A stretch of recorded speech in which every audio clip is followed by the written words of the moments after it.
Hey, wait. I'll turn audio on and we'll just go to the scene of us talking. Oh, Uh, I have a breaking news yeah. esports for you Oh, then. oh, fun. I was just yeah. Go ahead. Ding, ding, ding, Hi, ding, guys. ding, ding. Hello, everybody, and welcome back to the But Saber Slave podcast. I'm stealing copyrighted. the intro because I have breaking news here. We're going to be using spoilers. We're going to be talking about anime. We're going to be doing bad words. That almost made sense in English. However, breaking news in the esports world from Finn on Fire, the esports writer Soren Björgsen Björg is looking to return to pro play in 2022. Sources tell at Upcomer. His current contract with TSM ends on the 16th of November. Uh-oh. That's big Interesting. news. That's big news in esports. In anime Bjergsen gonna news. be And on a new team? Big Ben entered the Hall of Fame for the Pistons. Let's Nice. go. In anime news, I was just explaining how I had to watch the seventh episode of Detective, and I'll go more into that. But one of the small things I can mention now, even though Mason's not here, is just I don't know why it bothered me so much that they took Baka and subbed it as Ignoramus. I just didn't feel right. I felt like there had to be a different word, but maybe I'm wrong. Well, like literally any other word that could mean stupid that isn't ignoramus. Yeah. We were Boom cow. Michael and I were talking about this, and I'm sure Mason will have thoughts to weigh in on it too. But we were talking about how we got confirmation that JoJo Part 6 will be released monthly um, on Netflix. Which the interpretation I think people are using for that is that they're gonna release it like they did Great Pretender, where they release like parts of it every month. Um, so like they're gonna be releasing episodes probably throughout like it might just drop the first 13 episodes or however many, and then wait a month and drop the next batch. As opposed to what would be Doomsday decision of releasing an episode every month. I also hate the fact that you I don't think the rest of the show, like the entirety of it, is on Netflix. Oh Hmm. really? I don't think part 5 is on Netflix Oh, probably or part not. 4. Alright, that's okay. You don't need those for the context of. The- You, It's JoJo's Punchy Man Go Punch. I mean, Or technically, yes. If you have watched 1 through 3, you could watch 6 because you'll understand all you need to understand for 6 by that point. Yeah, what would be like. But that's skipping 4 and 5. So what? I've watched the show. You couldn't hear it, Dodge, but I described watching Peach Boy to Michael as if someone were to cut off your head and put it where your arm is, and then cut off your toes and put it where your nose is, and that's what it feels like you're doing for Peach Boy, where everything is eventually gonna be there, just certainly not in the right man, the order's places. not the one you think it's gonna be. It is. I can't wait to do this breakdown for you guys of, if I am correct, the proper Breakdown, watch breakdown. order Sorry, of amateur what was we my know bad. so far by episode 11.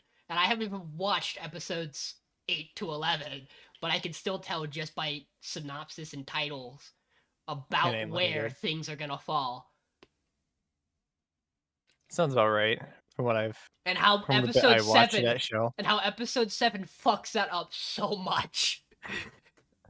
Sounds like it's been a great time watching some of these shows longer than you should have had to. Oh, and I can't wait to just keep watching more of them when I actually have time to do so. Being sick and then trying to catch up on shit, I have so much to do this weekend. Oh yeah, you just sound excited. Oh yeah, super pumped. I have a presentation to give Monday that I haven't started working on, but it's an easy one, so I'll be able to knock out in literally an hour, in terms of work for Procrastination it. fog. Yeah.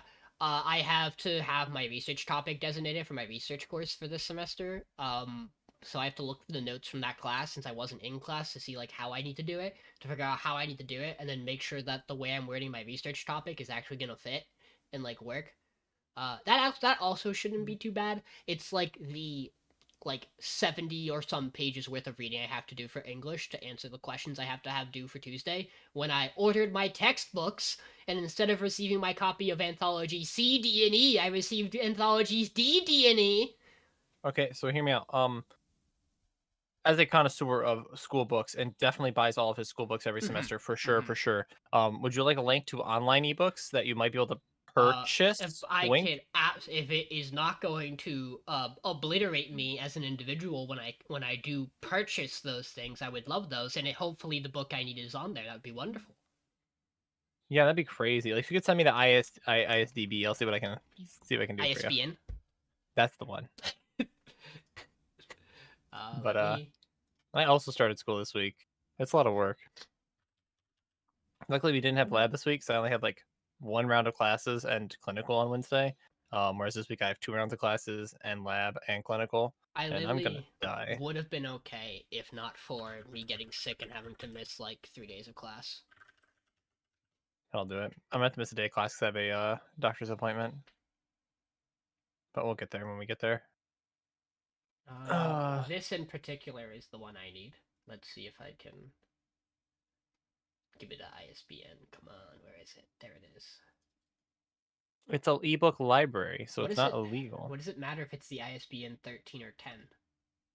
I don't know. Just give me numbers. Oh, I'll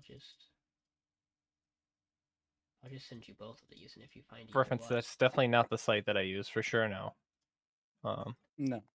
What do I have? either of those should work. Apparently, I appreciate that we are solving my school conflicts while live on stream. I like you do. Oops, I accidentally swapped us back onto the title card. That's okay. It doesn't really matter. I'm excited to talk about this week. It did not go as I thought it would. I am also excited to talk about this week because I thought I had hot takes, but I guess I have the lukewarmest of takes apparently this week out of everybody. Yeah, Lucas. apparently. The Lucas of warm If takes. you lined us all up in a line, depending on who's looking at the line, I think I'm gonna be the least offensive to everybody, which is kind of impressive. My war crimes are not as severe. I mean, I know I have my at least one. I think You- no, I have 2 big hot takes. No, I have the 2 hot takes. I want to say you have the hottest take on the podcast, but you might not have the hottest take on the podcast. I mean, which wait, is no, you still haven't sent we're us just the, live talking some PR. bullshit. Well, yeah, I haven't sent you the PR because Mason wasn't here to react to it. And I like to have us Sure, all sure. here. We'll send that quick. We'll send that. We'll have the reaction to it. And then Oh. All right, let's see what's going on here. Oh. and I'll just pop this up on stream for everyone to see about. Like I said, I think I surprisingly have the most lukewarm takes of the podcast. I think I'm probably the least offensive person here. Okay, Sean had the takes I thought I was gonna have coming into this week. Yeah. I agree. Which, to be But, fair, might not have actually. Which, like, I don't think this was what I thought I was gonna feel this week until I watched everything. I was very disappointed. I wasn't in sure certain what this week was shows. gonna look like. I can tell based on the placement of life lessons on this podcast. You thought, okay, Michael, we're gonna have to talk. Oh, yeah, buddy. I'm the fact that you That's- guys just don't like remake as a show. That's literally it. I love No, remake as a legitimately, show. no. I- don't think The remake as a direction show. remake has gone Nothing as a show. happened. am so excited to talk about this week. Ladies and gentlemen, we're gonna have a I fun loved remake time. as a show. But before we do that, ladies and gentlemen, let's talk about what we've been doing this week. I'm recovering from being sick. You can probably still hear it a little bit in the voice. That You definitely sound quite a bit better. yeah, you guys stream should have heard me the day after we streamed. It's a good thing we didn't do the other group's podcast, or I literally would have been dead. The other group should hopefully maybe be streaming tonight. If that's the case, you will hear some of my in-depth thoughts about some of these shows more in depth. But I gotta start with my favorite segment, which is I'm continuing shows we've murdered on this side of the podcast. I'm gonna start Because you legally have to. I'm gonna start with Peach Boy because I was actually really excited to watch episode 7 of Peach Boy because I was under the impression that this was gonna take me to the scene where they meet the witch probably, and at least hit that mark. Whether or not they would fight the tree Oni in that episode, I wasn't sure. And that would thus allow me to read a little farther in the manga.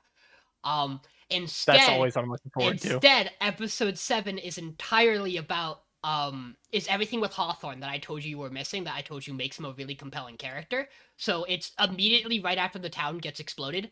They run through everything there. They After the town gets yeah, exploded, they it's just get a fucking they get sentence. to another city. Hawthorne flexes his like captain muscles and like it looks good for his character, and then he has a mental breakdown and Frau helps him. And then we have the But scene Frau's the best where character. Frau names Carrot. And the most frustrating thing about this episode is something that I can talk about, even though it is technically like a manga adaptation critique, because the show still leaves it in enough for me to call it out on it being a mistake. In this episode, Carrot flat out tells Frau that humanoid Oni don't have names.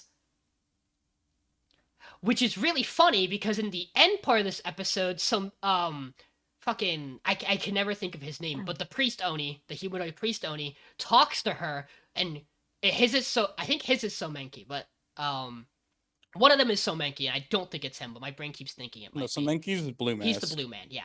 But either way, the one the preacher Oni with the blonde hair, Yeah, Yeah. the main baddie Oni. yeah, talks to her, talks to Kara, and calls her by her Oni name at the end of the episode, where she explicitly says that humanoid Onis don't have names. So you watch two humanoid Onis call each other by names, and an episode where they leave in the explanation for why she's called Kara, because they don't have a good way to write around it. Completely breaking the entire immersion they just set up for you. Yeah, it is Yeah. wild, it is Even the hilarious. blue. I like the blue. The other thing that is probably like the most offensive that I won't be talking about tonight, if the other group does the podcast, because it is just a change from the manga. Hawthorne, you meet one of Hawthorne's apprentices who like survives the destruction of the kingdom because him and two other kids are guarding the library, and when the town's about to get blown up, the witch teleports all of them out. And then the kid runs away thinking the witch is gonna kill them, and comes to Hawthorne and is like, I feel so bad that I left my friends and abandoned them, and I don't know what's gonna happen to them, and I failed you. And it's another good moment for Hawthorne to like kind of get his stuff together and be like a good role model for this kid. Mm-hmm. The anime just decides that the kid the kid gets teleported by the witch alone. There are no other kids in that scenario. So the motivation for the party to go to the forest to meet the witch is now only that Sally wants to do it. Which, like, is still okay in the context of the anime because this is a really good episode for Sally's motivations. It's like, episode 7's incredible. Episode 7's like a 9 out of 10 episode in my opinion. Even with me subtracting things from the manga. Like, I still think it's a great episode. It's just that with where it's placed, it's arguably like like an 8, like a 7. It gets lower and lower the more I think about it. When I think about where it is and like why it is there and like Yeah, and the other issue with it is the end episode scene. The end episode scenes starts with Carrot meeting with the preacher Oni, and they reveal that she's gonna be a traitor character. But that doesn't happen until after they've already met the witch, so we still haven't seen that part. So they're just shoving that scene there for no goddamn good reason. And on top of that, it ends the episode with the preacher Oni telling the girl who travels with Mikoto, who was an Oni, telling her to go but basically setting up the fight with the tree and them getting to the witch's hut. Like, it cliffhangers you there. And then because I've looked at what's out, I know episode 8, 9, and 10 pick up where episode 3 left off. Which means that you don't go back to this witch scene until episode 11. And the whole point of them going to the witch is for Sally to learn magic, which I imagine is going to be important for episode 9, 10, and 11. Or when she episode uses 8, 9, magic and 10. probably. Probably when she uses magic. So, like, the watch order for this show has now become episode 4, episode 1, episode 2, episode 7, episode like 11. episode 11. Are we doing one episode first, obviously? 6. Or no. No, you watch 4 episode first. 4 was episode 1. Yeah, Yep. I completely forgot. You that would that's go Sally's 7, backstory. 11, 6, and then I don't know where this vampire arc falls in yet. So I would assume you would watch those. So you would watch 5 and then 5 and 6? 5 and Okay. it's so like it's so disordered, and there's so many things that are like jumbled and like half included in parts that make it really confusing. Like, how many minutes of episode like 8 Ah. are we watching before we go back to episode And 6? what's crazy about it is that I'm pretty sure there's even a chance that like episode 10's gonna be an episode 9 or 10 is not going to be a straight continuation of the one before it. It's going to be a break to do Makoto backstory, which is wild because I have no idea where that would fit in, and it just seems like I swear it seems like this show was made, and then the studio was like, let's just hit random on the Hit the order of shuffle button, episodes see we how want it to goes. air them in, and they just I- ran with that. There's See, also that's the thing. a That's the really thing I think bad about edit. remakes, though. There's a really bad edit in this episode too, and Michael saw this, where the scene doesn't change at all. The perspective doesn't really like you shift from Sally and Frau over to Carrot, back to Sally, and the scene shifts back to Sally as she's sitting down, and for some reason there's just a clear cut that's still in the footage that you can tell it's a hard cut. Like, it's not good, it doesn't look good at all, it's really bad. I don't know why it's there. They don't change scenery, they're just panning back over to different sets of characters. It's really bad and really funny. And Peach Boy is still gonna be like 5 or 6 on my ranking list for that on the other side of the podcast, is how insane that is. And then I got not to even the watch worst. episode 6 of Detective, which we were supposed to watch for last week. Booba. It got voted last week despite us not having an episode. We still voted to try to at least minimize the bleeding of missing a week. So Detective went, still, rightfully so. That episode, it does begin with a mech fight. Proceeds to be a mech fight for probably half the episode.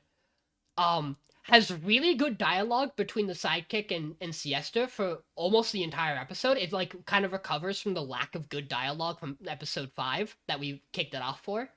Like, their interactions are really good. It's them like joking about liking each other a bunch. It's a good comedy romance drama. There is at no point where episode 6 is a mystery. There is a scene where Hel, the commander of the enemy army, goes to stab Siesta after freezing her in place with her powers. I know that's happening. And all of a sudden the show cuts, okay. and Hel stabbed themselves. And there is no hints that this is going to happen, but Siesta pulls out this fucking pocket mirror that apparently reflected the It's her with sword an back OU? into her. And on top of that, there's an earlier Straight up scene. Uno So wait, reverse so card. wait, one of the Mystery Musketeers is just a reverse card from Uh-huh. Uno? And there's an earlier scene too where Hel immobilizes the mech Siesta's in by stabbing its leg joints with swords, which she just pulls out of nowhere. Like, it's literally a scene where she's just chucking swords and just has the same one sword in every frame still. Like, you never see more than one sword except for when they're flying into something. It's really bad. The action's not great. And then the second half of this episode happens, which involves Siesta being partially injured still because she kind of kamikaze the mech into the demon creature. If you remember that existing. Yeah, for sure. Yeah, totally, Nemesis that's- from Resident Evil. Yeah. Yeah. And No, that like, was Battle Game. so the second half of the episode is the sidekick like going out and getting apples for Siesta to like make her happy, like taking good care of her, really nice. Yeah, I'd Until send he for that. stumbles upon a lolly in a box. Like you do. And I'll like you do. I'll be honest, this is the better part of the episode, but really doesn't feel like it needs to be here. Until it absolutely does on its cliffhanger note, which I'll get to. But he finds the lolly in the box, sleeping. The lolly stands up. He goes, "Who are you? Why are you here?" And she goes, "You're going to do bad things to me." And he goes, "No, I would not do that. You look like No, you're 12." That's illegal. And she's like, "My name is Alicia, which is very, very close to Alice, and she's wearing very Alice in Wonderland-like clothes." And I just gotta say, what the fuck is wrong with this season and having Alice in Wonderland references out the wazoo? Because there's at least 4 shows this season that do. Yeah. To which it is revealed, and it's very obvious this is going to be the case, that she's an amnesiac character. Another one. Of Wonderful. course. And the only thing she remembers is that she is 17. To which the best dialogue of the entire show comes where he goes, "You can forget that. That's not accurate. You can't be 17. It's a really good bit. It's really funny. He brings her back to Siesta, and like, she has eaten all the apples he was gonna buy for Siesta, which she was gonna use to make an apple pie. So they make an apple pie without apples. And That's then not I know it's Not how pie works. and Can't just and say she- no apples. and No she problem. gets kind of mad at him and is like, it's a good bit. And so the lolly child begins Why to explain. isn't Siesta just the main character This is in this really show? funny. Like, I really don't know. Lolly Child begins to explain to them that, you know, I don't have memory. I know my name. I know I'm 17. And Siesta looks at her and goes, "Ah, got it. You're 7. Cool. Let's go." And she goes, "No, I said 17." And she goes, "You're 7." And that bit is really good. Just Uh, no. It's a good bit. It's- I like it's that. funny as fuck. 7. And then Chief of Police 7. from Japan I heard. walks in and is like, "Damn, I left you two alone for 2 days. Where'd you pop out the kid?" Also really good bit, because at the same time, both Siesta and Sidekick go, "Use your fucking eyes, please." Sync dialogue, really good delivery, really good. And then the show tells you that the next line of action is gonna be this lolly child filling in for an injured Siesta as the legendary detective, going along with the Sidekick to locate the Eye of Sapphire, which will be able to take down this evil corporation, which Oh, that'd be crazy. is if we our could find tie-in that. to the modern Crazy. timeline, but we're still not in the modern timeline because Siesta's still alive. This show Hey, is by the way, garbage. why couldn't we have just had Siesta in the show? Nope. I've had the question from when we watched it, Nope. and now that I'm hearing you watching it, I have the same question of why wasn't she just the main character? Her dialogue with main character with sidekick is amazing. Her character traits are funny. Like she's a fun, enjoyable character. Yeah, she's a bit of a dick, but like that's fine. There are That makes her inklings character good. Fine. of good things in this show, but just the way they deliver everything in the past handful of episodes, just yeah, I'm really glad it's off both podcasts. I'll probably never watch it again. It feels really good. I'll just look up Crunchyroll clips of it, and feel good about it maybe if it's on Crunchyroll. If not, I'll just find our boy with the S tier reviews. yeah, and see I'll what he just says wait for about it. funny. I'll just wait for the Detective Is Already Dead funny moments 13-minute long video, and that'll be how I Yeah, engage with the true. show. Besides that, Oh. I sat Michael down to watch some stuff, and I'm caught up on Moonlit and the Duke of Death like I have to be, and those are really good. Battle Game is still mediocre. No changes on any of those fronts. My opinions kind of hold true for most of that. So that's me. I haven't done a lot else because I'm. I think you did a lot. I think you're good, Sean. Well, yeah, those two shows are enough for me to be like, yeah, we're good, we're done. That's my week. Speaking of long-winded tangents, Mason, how's Tales of Arise going? That game is shaping up to be my favorite in the series, and that's saying something because Tales of Symphonia is literally my favorite game of all time. That's bad as fuck. Yeah, so things I've done this week. We watched the first couple of episodes of Haikyuu season 3, and it's really good, and I'm ready to watch more of it. And then Tales of Arise came out on Thursday, and then literally all I have done since Thursday is play Tales of Arise, eat, use the restroom, sleep, and go to work. That is all I've done. I will say the combat system is really good. It's just not what I'm used to for Tales of games. Is it like Berseria? In that No. Okay. So I like Berseria's combat a lot, which is why I'm It's- asking. it's similar. Okay. But so how it works is think of if you mixed Dark Souls with Tales of. That sounds good. I don't hate It's that. really Okay, I don't really hate that. painful. So how it works is your basic attack is right bumper, your dodge is right trigger, jump is B, and then X, Y, and A are all your arts. Oh, you have a Okay. jump button. Oh, You have a jump jump button. button. Everything is free camera. Ooh. And you're not like all of the environments are like fully walk around in. It's a lot of like going back and forth between areas to either reset the monster so you can grind or getting the craftable items Yeah. from there, because it's a lot of crafting materials and stuff like that, which is an RPG. It's fine. It's Tales. It's Tales. So the main thing with this game is it is very reliant on you getting very good at parrying. Ah. Which I like this game. I'm So really good at it's- parry mechanics. So it has this thing. It's the perfect guard system or perfect evade. So if you dodge at the exact moment that an attack would hit you, you take no damage and you get a chance to counterattack them. Breath of the Wild.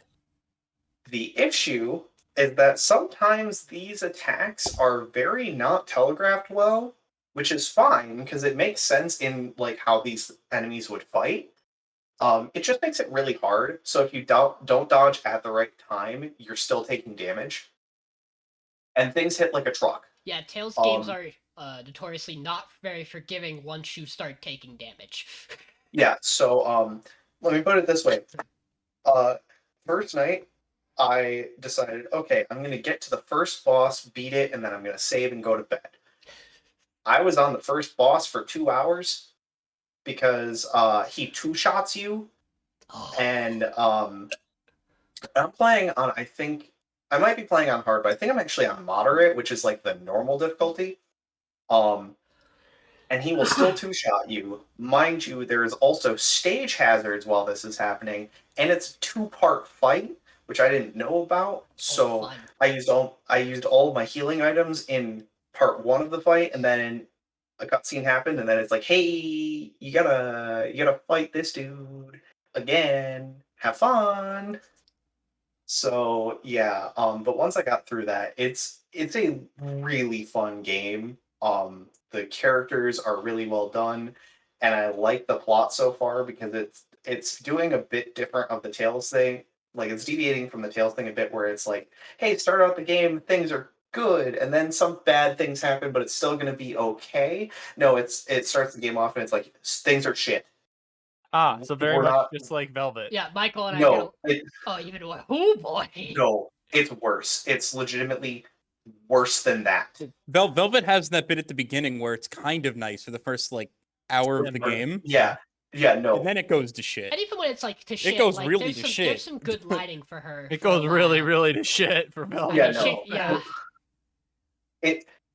The only thing that I'm having a little bit of an issue with is the main female character is played by Erica Lindbeck, Yeah. who voices Futaba, Mm-hmm. and I just can't stop hearing that. I love Erica Lindbeck though. She's also She's she's done a lot of things. fantastic. She's fantastic. She's somebody in New God of War too. And God Yeah. of War Ragnarok. She got. She's Freya. Freya, I believe. Is she Freya? She's Freya. I Okay. think Isn't she so. Lucina too or something? Fire Emblem? No. No, Oh, the- maybe. I don't think she's Lucina. She is a Fire Emblem character. I can guarantee you that. Roll a die, and she will be one of them. And it's weird to think that she's only 5 years older than me too. Now that I'm seeing that.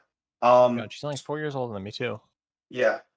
She's Kaori in Your Lie in April. Yeah, she does a lot. Erica Lindbeck does a lot. Sorry. And is... Yeah, she's. Oh, she's Magilu. Yeah. Oh boy, that's old. Yeah, she's Magilu. I knew that one. Right. Yeah, And it's gonna What be a good fun. character. Magilu is just she's Magilu is the best joke character who becomes incredibly serious in moments where you are not ready for it, and it's very good. The game handles her she's very a well.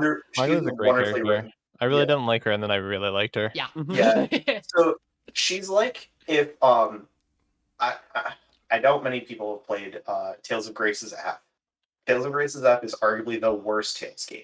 Yeah. Okay, no, I'm sorry. Legitimately the worst Tales game because the fate of the world hinges on incest, but that's besides the point. Tales of Grace's app is the worst 3D Tales game.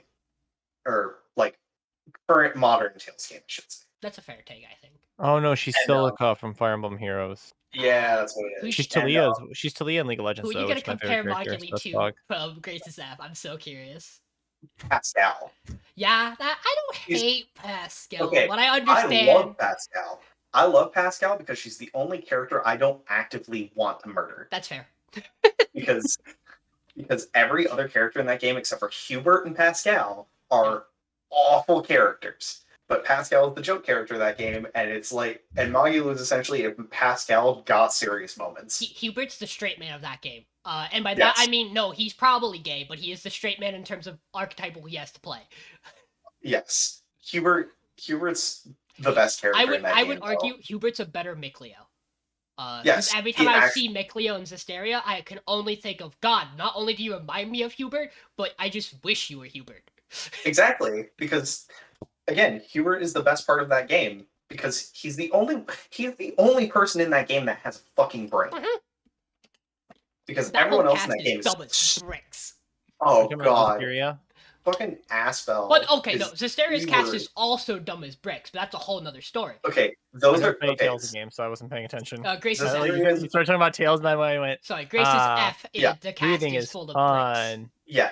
So, by the way, Grace's F is my least favorite 3D or modern Tales game. Zestiria is my second least favorite. That's fair. Zestiria has problems. Michael hasn't experienced it yet, but he will. I want to go back and replay it just to give it a chance, but also the thing with Zestiria is like I remember the first 10 hours and the last 10 hours of that game, and then everything else just does not exist That's because 'cause- nothing happened. That's because Zestiria has Wind Waker syndrome, where for a large chunk of the game you have to go do something that's not very fun or engaging. Yes, and nothing happens at all. It's literally just fetch quest for 40 hours of that goddamn game. Yes, but outside of Tales of, Sorry, what's we got- going on there? Yeah, sorry, we got on the Tales Up Oh track. no, it's fine. We could talk more later. Yeah, Tales of is my favorite series, but aside from that, I have some cool things going on at work. Might be getting a promotion, so uh, Yo.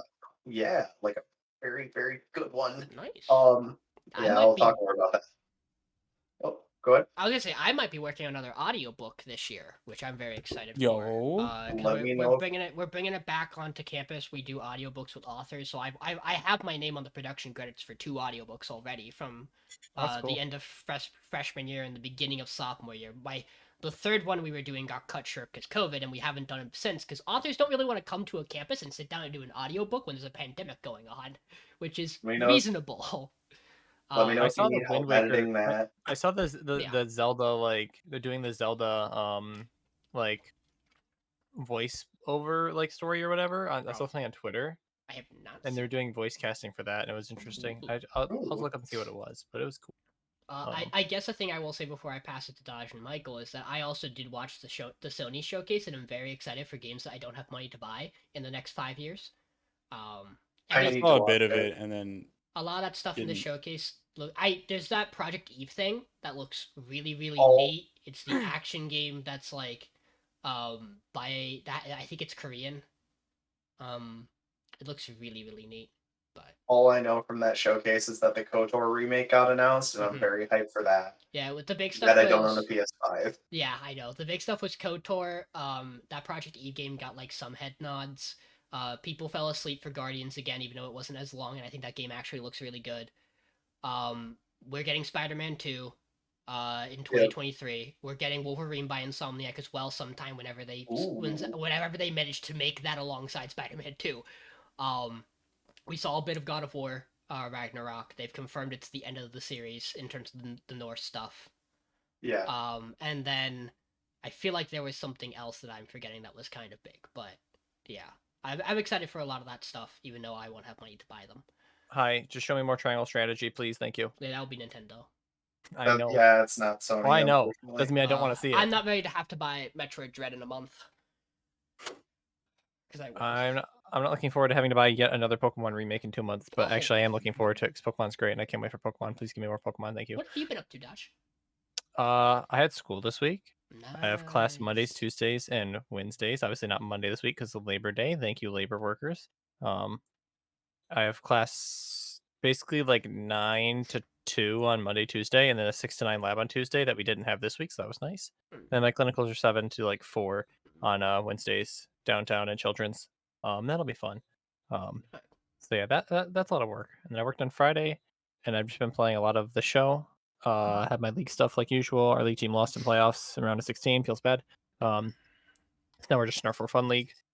But outside of that, I haven't really done too much. I watched some stuff. I keep telling myself I'm gonna start watching Villainous season 2 and Log Horizon season 3 and other stuff, and then I sit down on my computer and I watch more RT game highlights instead. I've read a fuck ton of Realist Hero, and it's so hard not to read ahead. It's so fucking hard not to read ahead because I have to watch the episode and then stop and then read anyways. Like after like I watch the episode and then like read and figure out where like the stopping point is, so I don't like get ahead of myself in terms of like the podcast, right? Because I don't want to spoil stuff for you guys and be like, that thing that happened. You guys are like, that thing didn't happen. I'm like, fuck, that thing didn't happen yet. Realist Hero is really good. You should read Realist Hero. I like Realist Hero. It's fun. Like everything about the anime that's good, the light novel has done really well, including like the characters. The characters have just gotten so much more love. In some of like the side like paragraphs and stories they have, especially Poncho. Poncho's my boy. Poncho's the homie.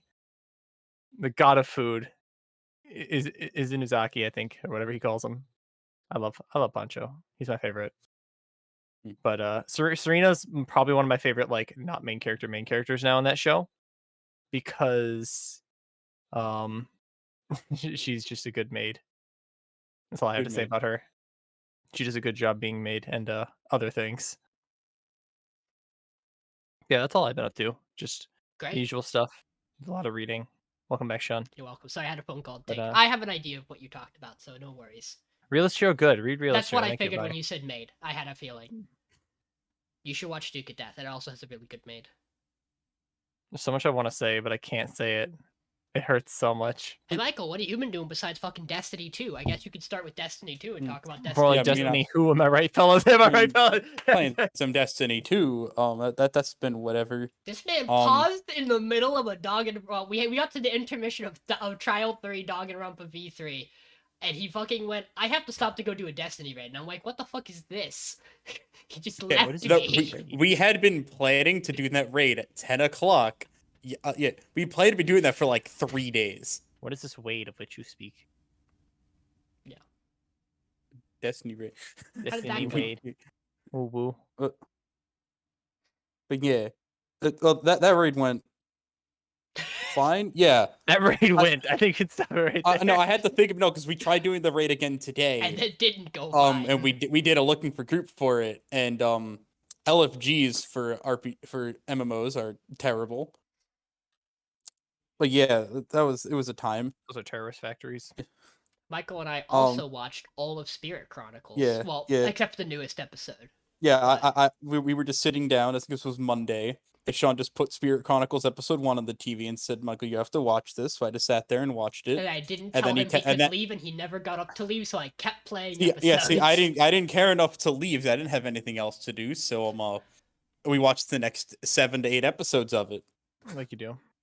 How do you feel about It's fine. Like, I don't think it's anything spectacular, the last but 3 it's episodes? an absolutely Spirit solid Chronicles. Oh, it's an absolutely Episode, solid isekai that you forget is an isekai because it forgets it's an isekai. episodes yeah, the last, 7, like, 8, 3 and that's, 9 like, are really yeah. good episodes. Yeah, the last except those are really good episodes. They're immensely better episodes yeah. than like the rest of the 'Cause, show, yeah, but the show. I know still really Sean's good. explained it, but Spirit Chronicles' whole gimmick is that the character, instead of like being actually isekai into the world, their memories just kind of get shoved into a random person. So now there's just a person who has the memories of someone who was a 23-year-old in Japan. But like only kind of, because they still have their normal memories. They just have these extra ones there. So you're following this person who just is smarter than they're supposed to This be. person's just having an existential crisis. He just has Yes. immense judo knowledge for no reason. Yeah, he's just really good at like judo and kendo. He invented Oh, kendo. yeah. The idea is that he's a really good swordsman because the person who was isekai'd into him did kendo and was really good at kendo. And it builds really well into the actual like Yo, character he Kirito- isekais into. Character. Wait, you mean Kirito's brain went to a different world too? And Crazy. he also does wind up looking like Kirito by halfway into the show. Yes. He gets like His the cloak. jacket He looks does a the lot whole, like he the does cloak. the jacket turn when he gets God it. damn His it. sword's not quite Kirito's sword, but it might as well be. And No, it's not. It is nothing like the Elucidator. he's a lot better than Kirito as a character. Well, yeah, he's Oh, actually yeah, a Kiri- character. It Yeah, I has- was about to say Kirito isn't a fucking character. He's a fucking He's a cardboard cheat code. cutout. he has He's a some. cheat He code has with some. vanilla plastered on top of The it. show does have some Shield Hero vibes, as I was saying earlier. Like it kind of feels like Baby First Shield Hero in some ways, just based on Oh, like his. I think the arc that it consists of episodes like I would you argue wanna from just like, run it out? 3 to 5, 4 to 6 ish. I don't remember exactly when it happens, but that general like time frame, yeah, it does a similar thing with Raphtalia with the whole slavery thing. You know, slavery. and he's also Listen, treated like neither garbage of for the these are first shows 6 that I've episodes. watched. So he also gets What'd you treated say, like Mason? garbage. Neither of these are shows that I have watched. Yeah. We'll get to Shield Hero. It's good. And then Eventually. Michael's walking away, but we also watched the first episode of Kikeke Shoujo. I know where he's going, so it's fine. But we watched the first episode of Kikeke Shoujo, and that's the idol show that's not an idol show really, but it's about like girls in a performing arts school doing like a performance troupe. Oh yeah, I watched the first episode of that. We didn't watch more. Girls I didn't and a trap him. performance troupe. Stop it. Do you want to weigh in on the first episode of that? I mean, I don't know how you feel. It's only the mean- first episode. I mean, it was so- only the first episode, but it was like a good start. It introduces your 2 main characters. And your revolving Um, door of side characters who you will have to deal with for the next. Did 12 I hear episodes. revolving door? Shut the fuck up. Well, yeah, no, it was a solid start. Obviously, I would have to see more to really make an opinion on it. I enjoyed our 2 characters, or at least the one of them. The main character's a gem. I think they're gonna bounce off each other really well. Tall country girl with colorful hair who can't take social cues is really good. Yeah. There's a scene in episode 1 where they're doing like like walking routines with like a sergeant at arms who's just visiting the school, and he's just like, you seem like you got good core strength. I'm gonna push you, and she goes, okay, and he pushes her, and she's like not fully ready for it, so like she's kind of gets off balance, and everyone's impressed that she kind of got knocked off balance and not just falls flat on her ass, and he's like, good core strength, walks away, and she's like, hey bitch, I wasn't ready. Let's do it again. And then she fucking strikes a kabuki pose, and he goes to move her and he can't, and it's really good. She's wonderful. And then he tries to recruit her into the Navy. It's really funny. He's like, you ever thought about being in the armed forces of Japan? And she's like, no. It's good. But yeah. No. Other than that, as Sean said, that stop at this Danganronpa V3. I got chapter 2 happened this week, and Sorry. yeah, them dang rumpuses. I really like V3 because we get to experience the character of Ryoma, who is just a walking Prince of Tennis reference. He is literally named after the Prince of Tennis main character, and they just throw references out of him almost as much as the cosplayer character throws out anime references left and right in the game. Yeah, so I'm currently in the intermission, which is like the halfway point of the trial in chapter 3. Can't really say anything because it's Danganronpa, but if I say any words about anything, it might spoil something. I mean, I'll say the thing that I said to you about Case 3, Seesaw. which, yeah, the only thing you're legally allowed to say about Case 3 is Seesaw. And that's it. Just like how the only thing you're legally allowed to say about Case 2 of Danganronpa 1 is butter. Like, Holy fuck. similar, very similar energy. Out of touch. Yeah, V3 is really good. It's shaping up to possibly be my favorite Danganronpa. I really like what they're doing with the stuff. I didn't have time to really look at this picture. I'm scared. Good. For reference, Out of Touch Out of Time Thursday is arguably my favorite Twitter account. Every Thursday they just post a video that's like the mod of like the Lucky Star opening, but to the tune of Out of Touch. And every single Thursday on my timeline, I just see Mation has retweeted. Yeah. Every single time. So, I will do it every Thursday, and if I miss it, it's because I'm dead. so Mason, to bring up the one thing you weren't here when I mentioned it, just because I feel like your opinion to weigh on this will be fun. We got confirmation that JoJo Part 6 will be airing on Netflix monthly. And the interpretation to that seems to be like Great Pretender did, where they'll drop like 13 episodes in the first month and another 13 the next. I think that's fine, honestly. As honestly. opposed to the as I mentioned, as opposed to the Doom timeline of they mean they're dropping one episode every month, which I can't imagine that's what that post They means. wouldn't fucking do that. No, it's Netflix. It's legitimately made for binging. They're probably doing half the season and then half the season. Yeah. So. But I'm fine with that, and also I'm very excited to watch Part 6 because holy fuck, I could not read Part 6. It is so boring. Yeah, but that's what, December? I think they confirmed. Is Yeah, December. Month timeline, so that'll be fun. I believe it's December 7th. Speaking of fun, Vanitas. It's time. Everybody on this we're an anime podcast shoves podcast. Vanitas. 45 minutes in. Yeah. Vanitas number 1 this week for everybody but Michael. Because three of And you, Michael. us know what we watched this week. Mason want to talk about Vanitas. Yeah, so we got a little bit of Vanitas backstory this week, which is what I've been craving like since episode 2. And then we got more of we learned more about what's going on with Moreau, the fact that he's with Charlatan Parade. We found out that Vanitas has a brother. Well, had one. It seems like still around. Who knows? Also, we got more of Noe and Vanitas being Noe and Vanitas, and it was adorable. And then also, we got Roland actually thinking through something and being like, yeah, no, this vampire is actually just a cool dude. Vanitas is just trying to help. I'll take the blame for this one. Church doesn't need to worry about this. Also, Ruthven was actually a bad guy. Who would have fucking guessed? Actually, not me. I was not ready for that. Like, I wasn't either. Okay, actually, my brain's no. not catching that. I was one. ready for him to be like, What's that What's up? reference? When's the note on that? oh, it's at the end Oh, of the it's episode. the It cuts end. to It's the end it, credits. after the I end missed credits. There's a this. little scene that happens where it cuts So- to him, who he It cuts to the spider demon from Charlatan Parade, Yeah. and they're talking to someone, and then it cuts and it moves up their body, and it's Rufint that they're talking to. Okay. it's yeah. it's the same guy. It's like the fucking spider-eyed guy. Michael and I. Yeah. Master Yi looking motherfucker. Michael and I Yeah. watched this on Hulu. So like, as soon as the number 69 title card showed up, I didn't even think there was more after it. Yeah, At the there end. was. 69. We'll have to go check that out to see it. Just Funny to number. have that in the brain. That's Yeah. interesting to know. Yeah. It's very It's like very like, John and I were like- oh John and I were like, man, this no. was a good episode. And then like we looked and we are like, wait, there's still a bit more. And we watch it and we're just like,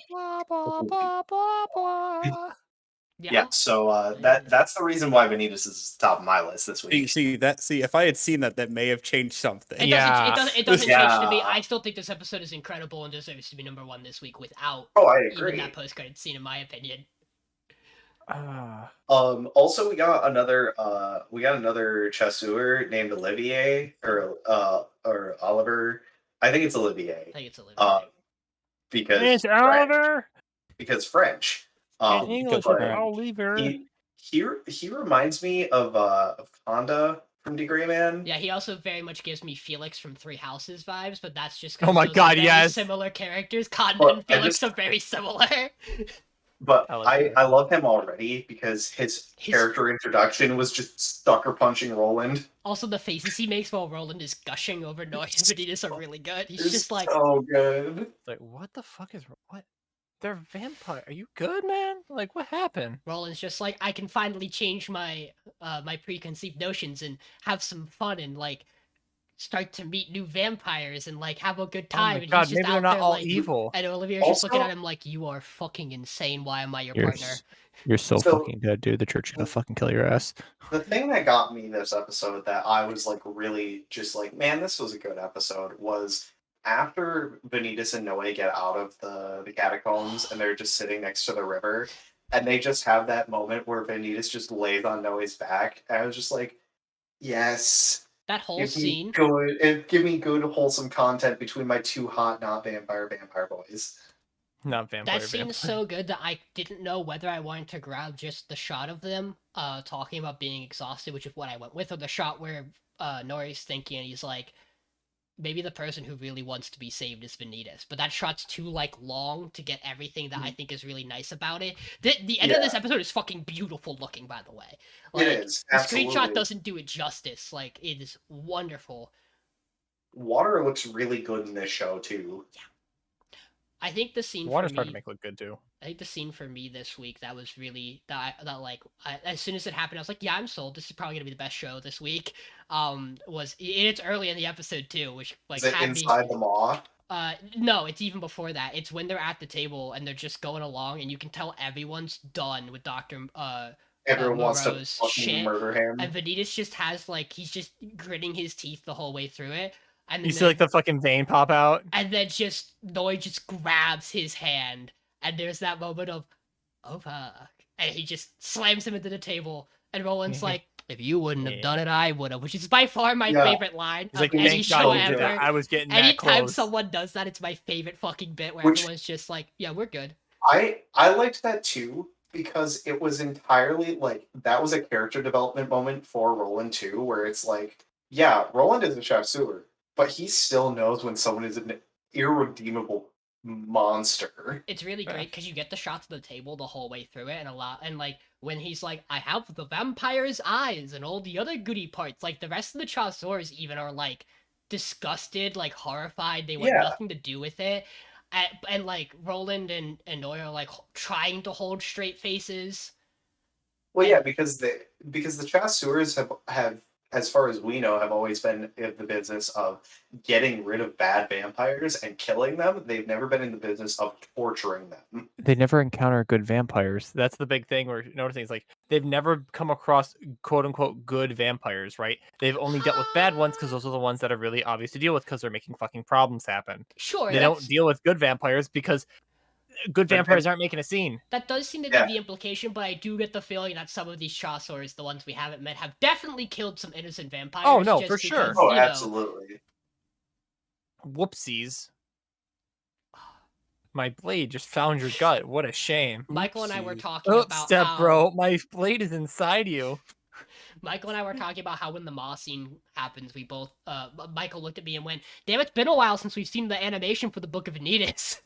Yeah. Yeah, I was thinking that too. That's- Like we haven't that's seen I was the like, when was the Amazing. last time we used the book? 4 episodes ago? Yeah, it was when they were They're at fighting the ball. whatchamacallits. When they were at the ball. They're having Yeah. a ball.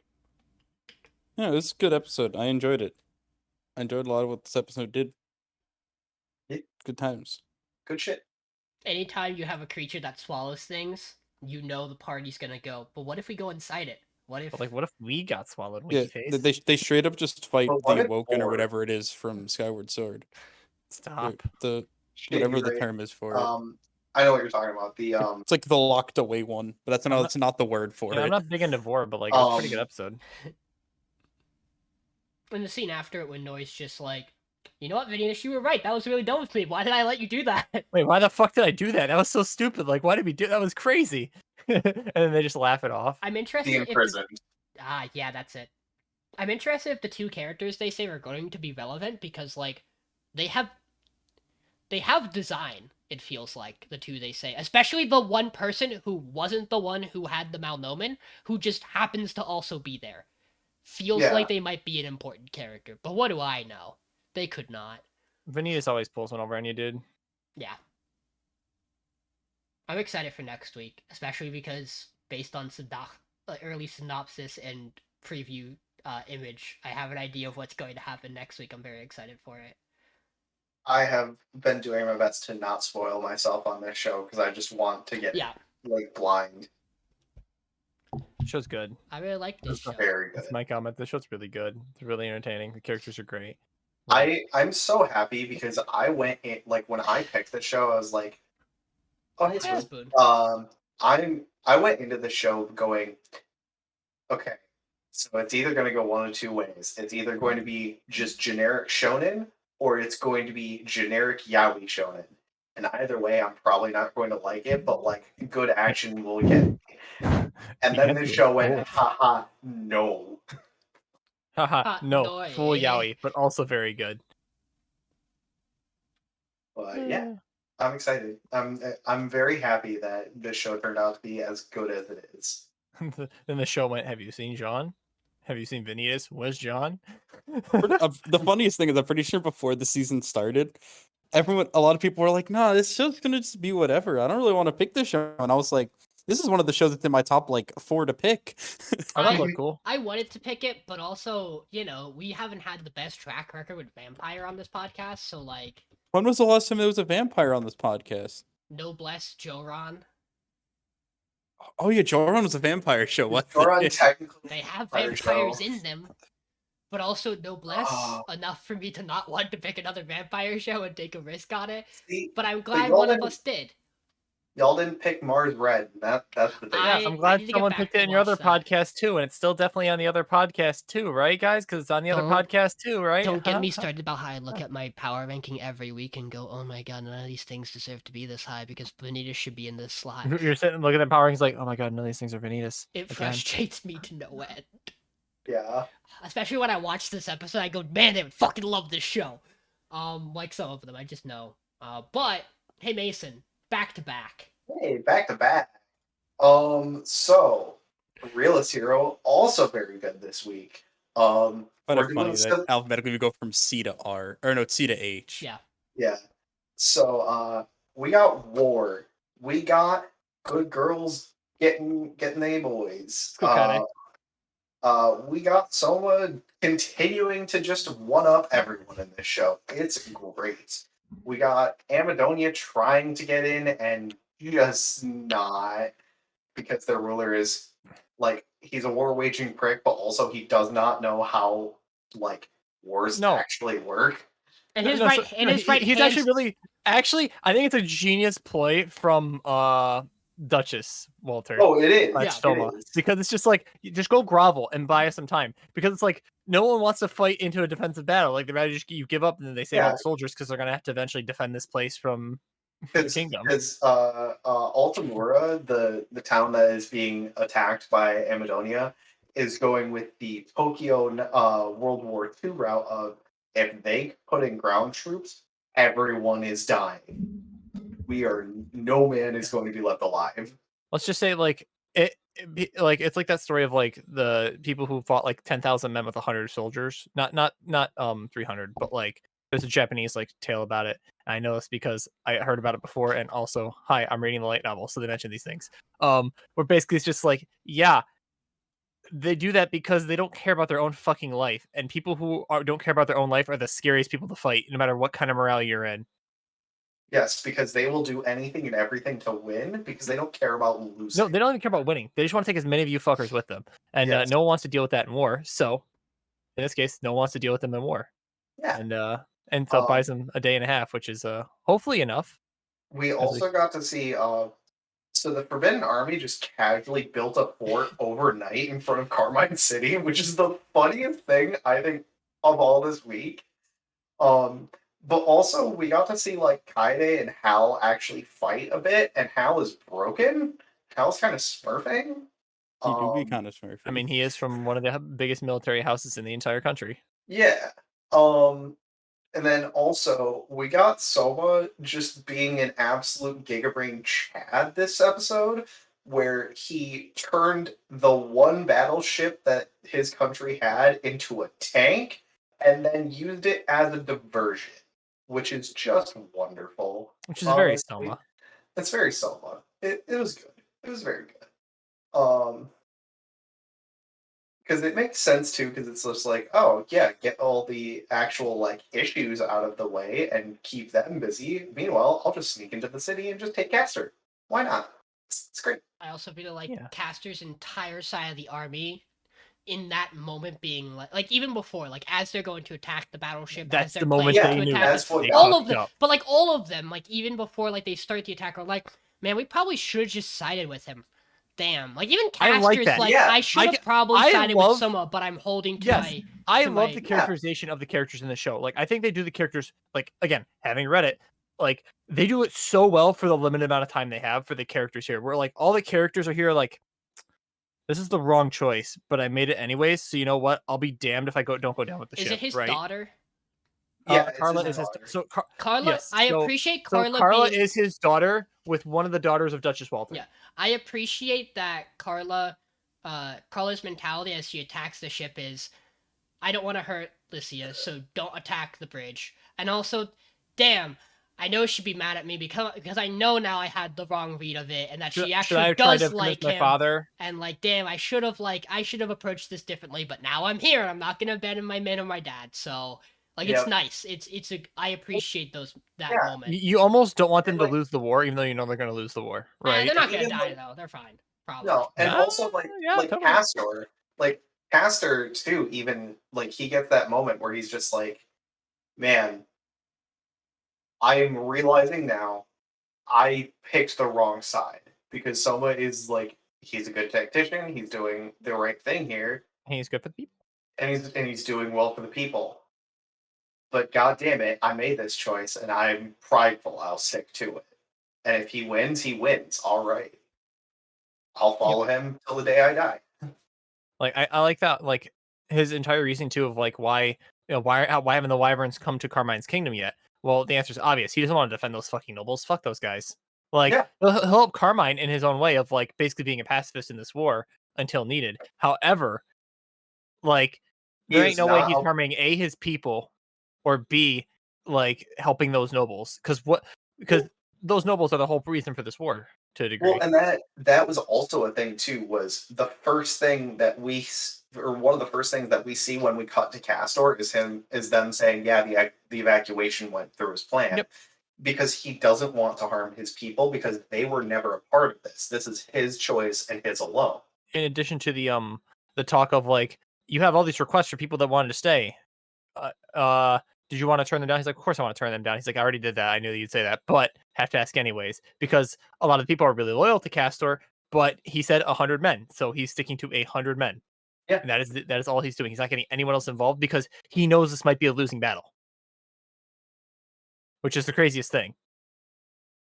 Exactly. It like this show has also been very surprising of just being like, wow, these are while this is an isekai, these are actually good characters. They're written well. The plot is actually progressing in a good way. This is a harem where you don't care that it's a harem. Hasn't really Yeah. been a harem yet, though. To be fair, We've only had a small. Yeah, we've had a skosh of harem.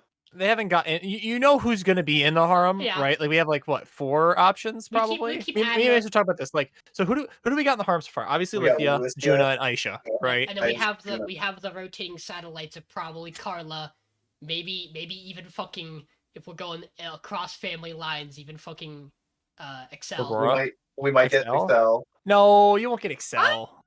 I don't know about that. You're not getting Excel and Juna. Like, I come don't on. know, man. Grandma ain't getting involved in that shit, dude.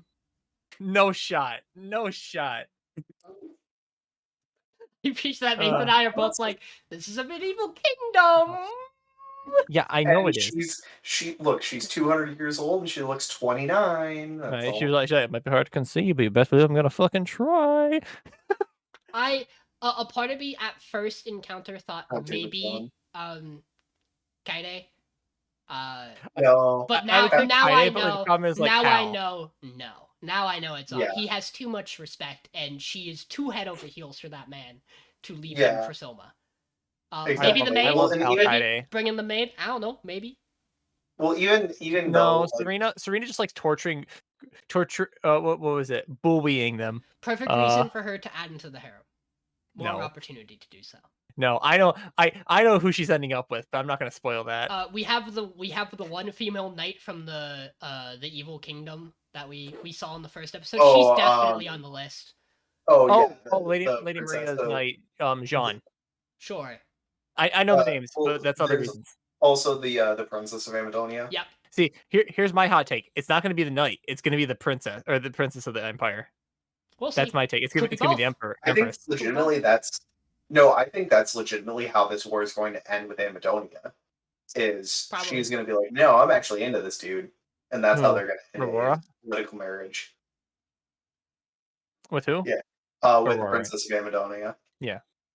Aurora's her name is so hard to say. By the way, I don't know why. Like the double R's are so hard to put together for me. Correct. I like her though. She's great. Michael. Hi. I know you liked this episode because you told me it hurt. Yeah. It hurt to put it where you put it. I do like this episode and I do like this show. I just apparently don't love this show the way you guys do. Like, I think the show is good. I just don't think it's like the greatest fucking thing since sliced bread. I don't think it's the I greatest. never I just said think it's. that. I think it does what it. I think it does things well. I think Vanitas is the greatest fucking thing since sliced bread. That's that might be Yeah, fair. okay, that's fair. I'll allow that one. For me, the big thing is when it comes to my top 4 this season is like it very much is like the most recent episode holds a lot of sway until probably Yeah. next week for me. I know you guys have differing opinions, but I like mean, here's how. for me they shuffle around because I just have to like I'm not gonna be able to make the decision until I have to make the decision of which Yeah. one of these 4 in my brain doesn't get to go to top 3, because we know how I feel about life lessons clearly. So here's my reasoning of my list. Like my power rankings are going to be by this week's episode, not by the Yeah. overall show, right? Same here. That doesn't mean like I like, try to do just, overall show. like just because I put life lessons above remake doesn't mean I don't think remake was a worse show so far this season. We'll get to that when we get there because that might be different, but that's just an example. Yeah. However, like generally I try to keep it like week to week in terms of because it's a power ranking. It's like a week to week thing. It's not like an overall season thing. Like otherwise, like I don't think Sunny Boy would leave 2 for me because like that shit has just made me like go harder than Yeah, when I like- watched the Evangelion first season. Yeah, if I was doing just this week's episodes, my order would look very different. That's fair. Yeah, so like I do the All thing, John, 5 where would be in a different position.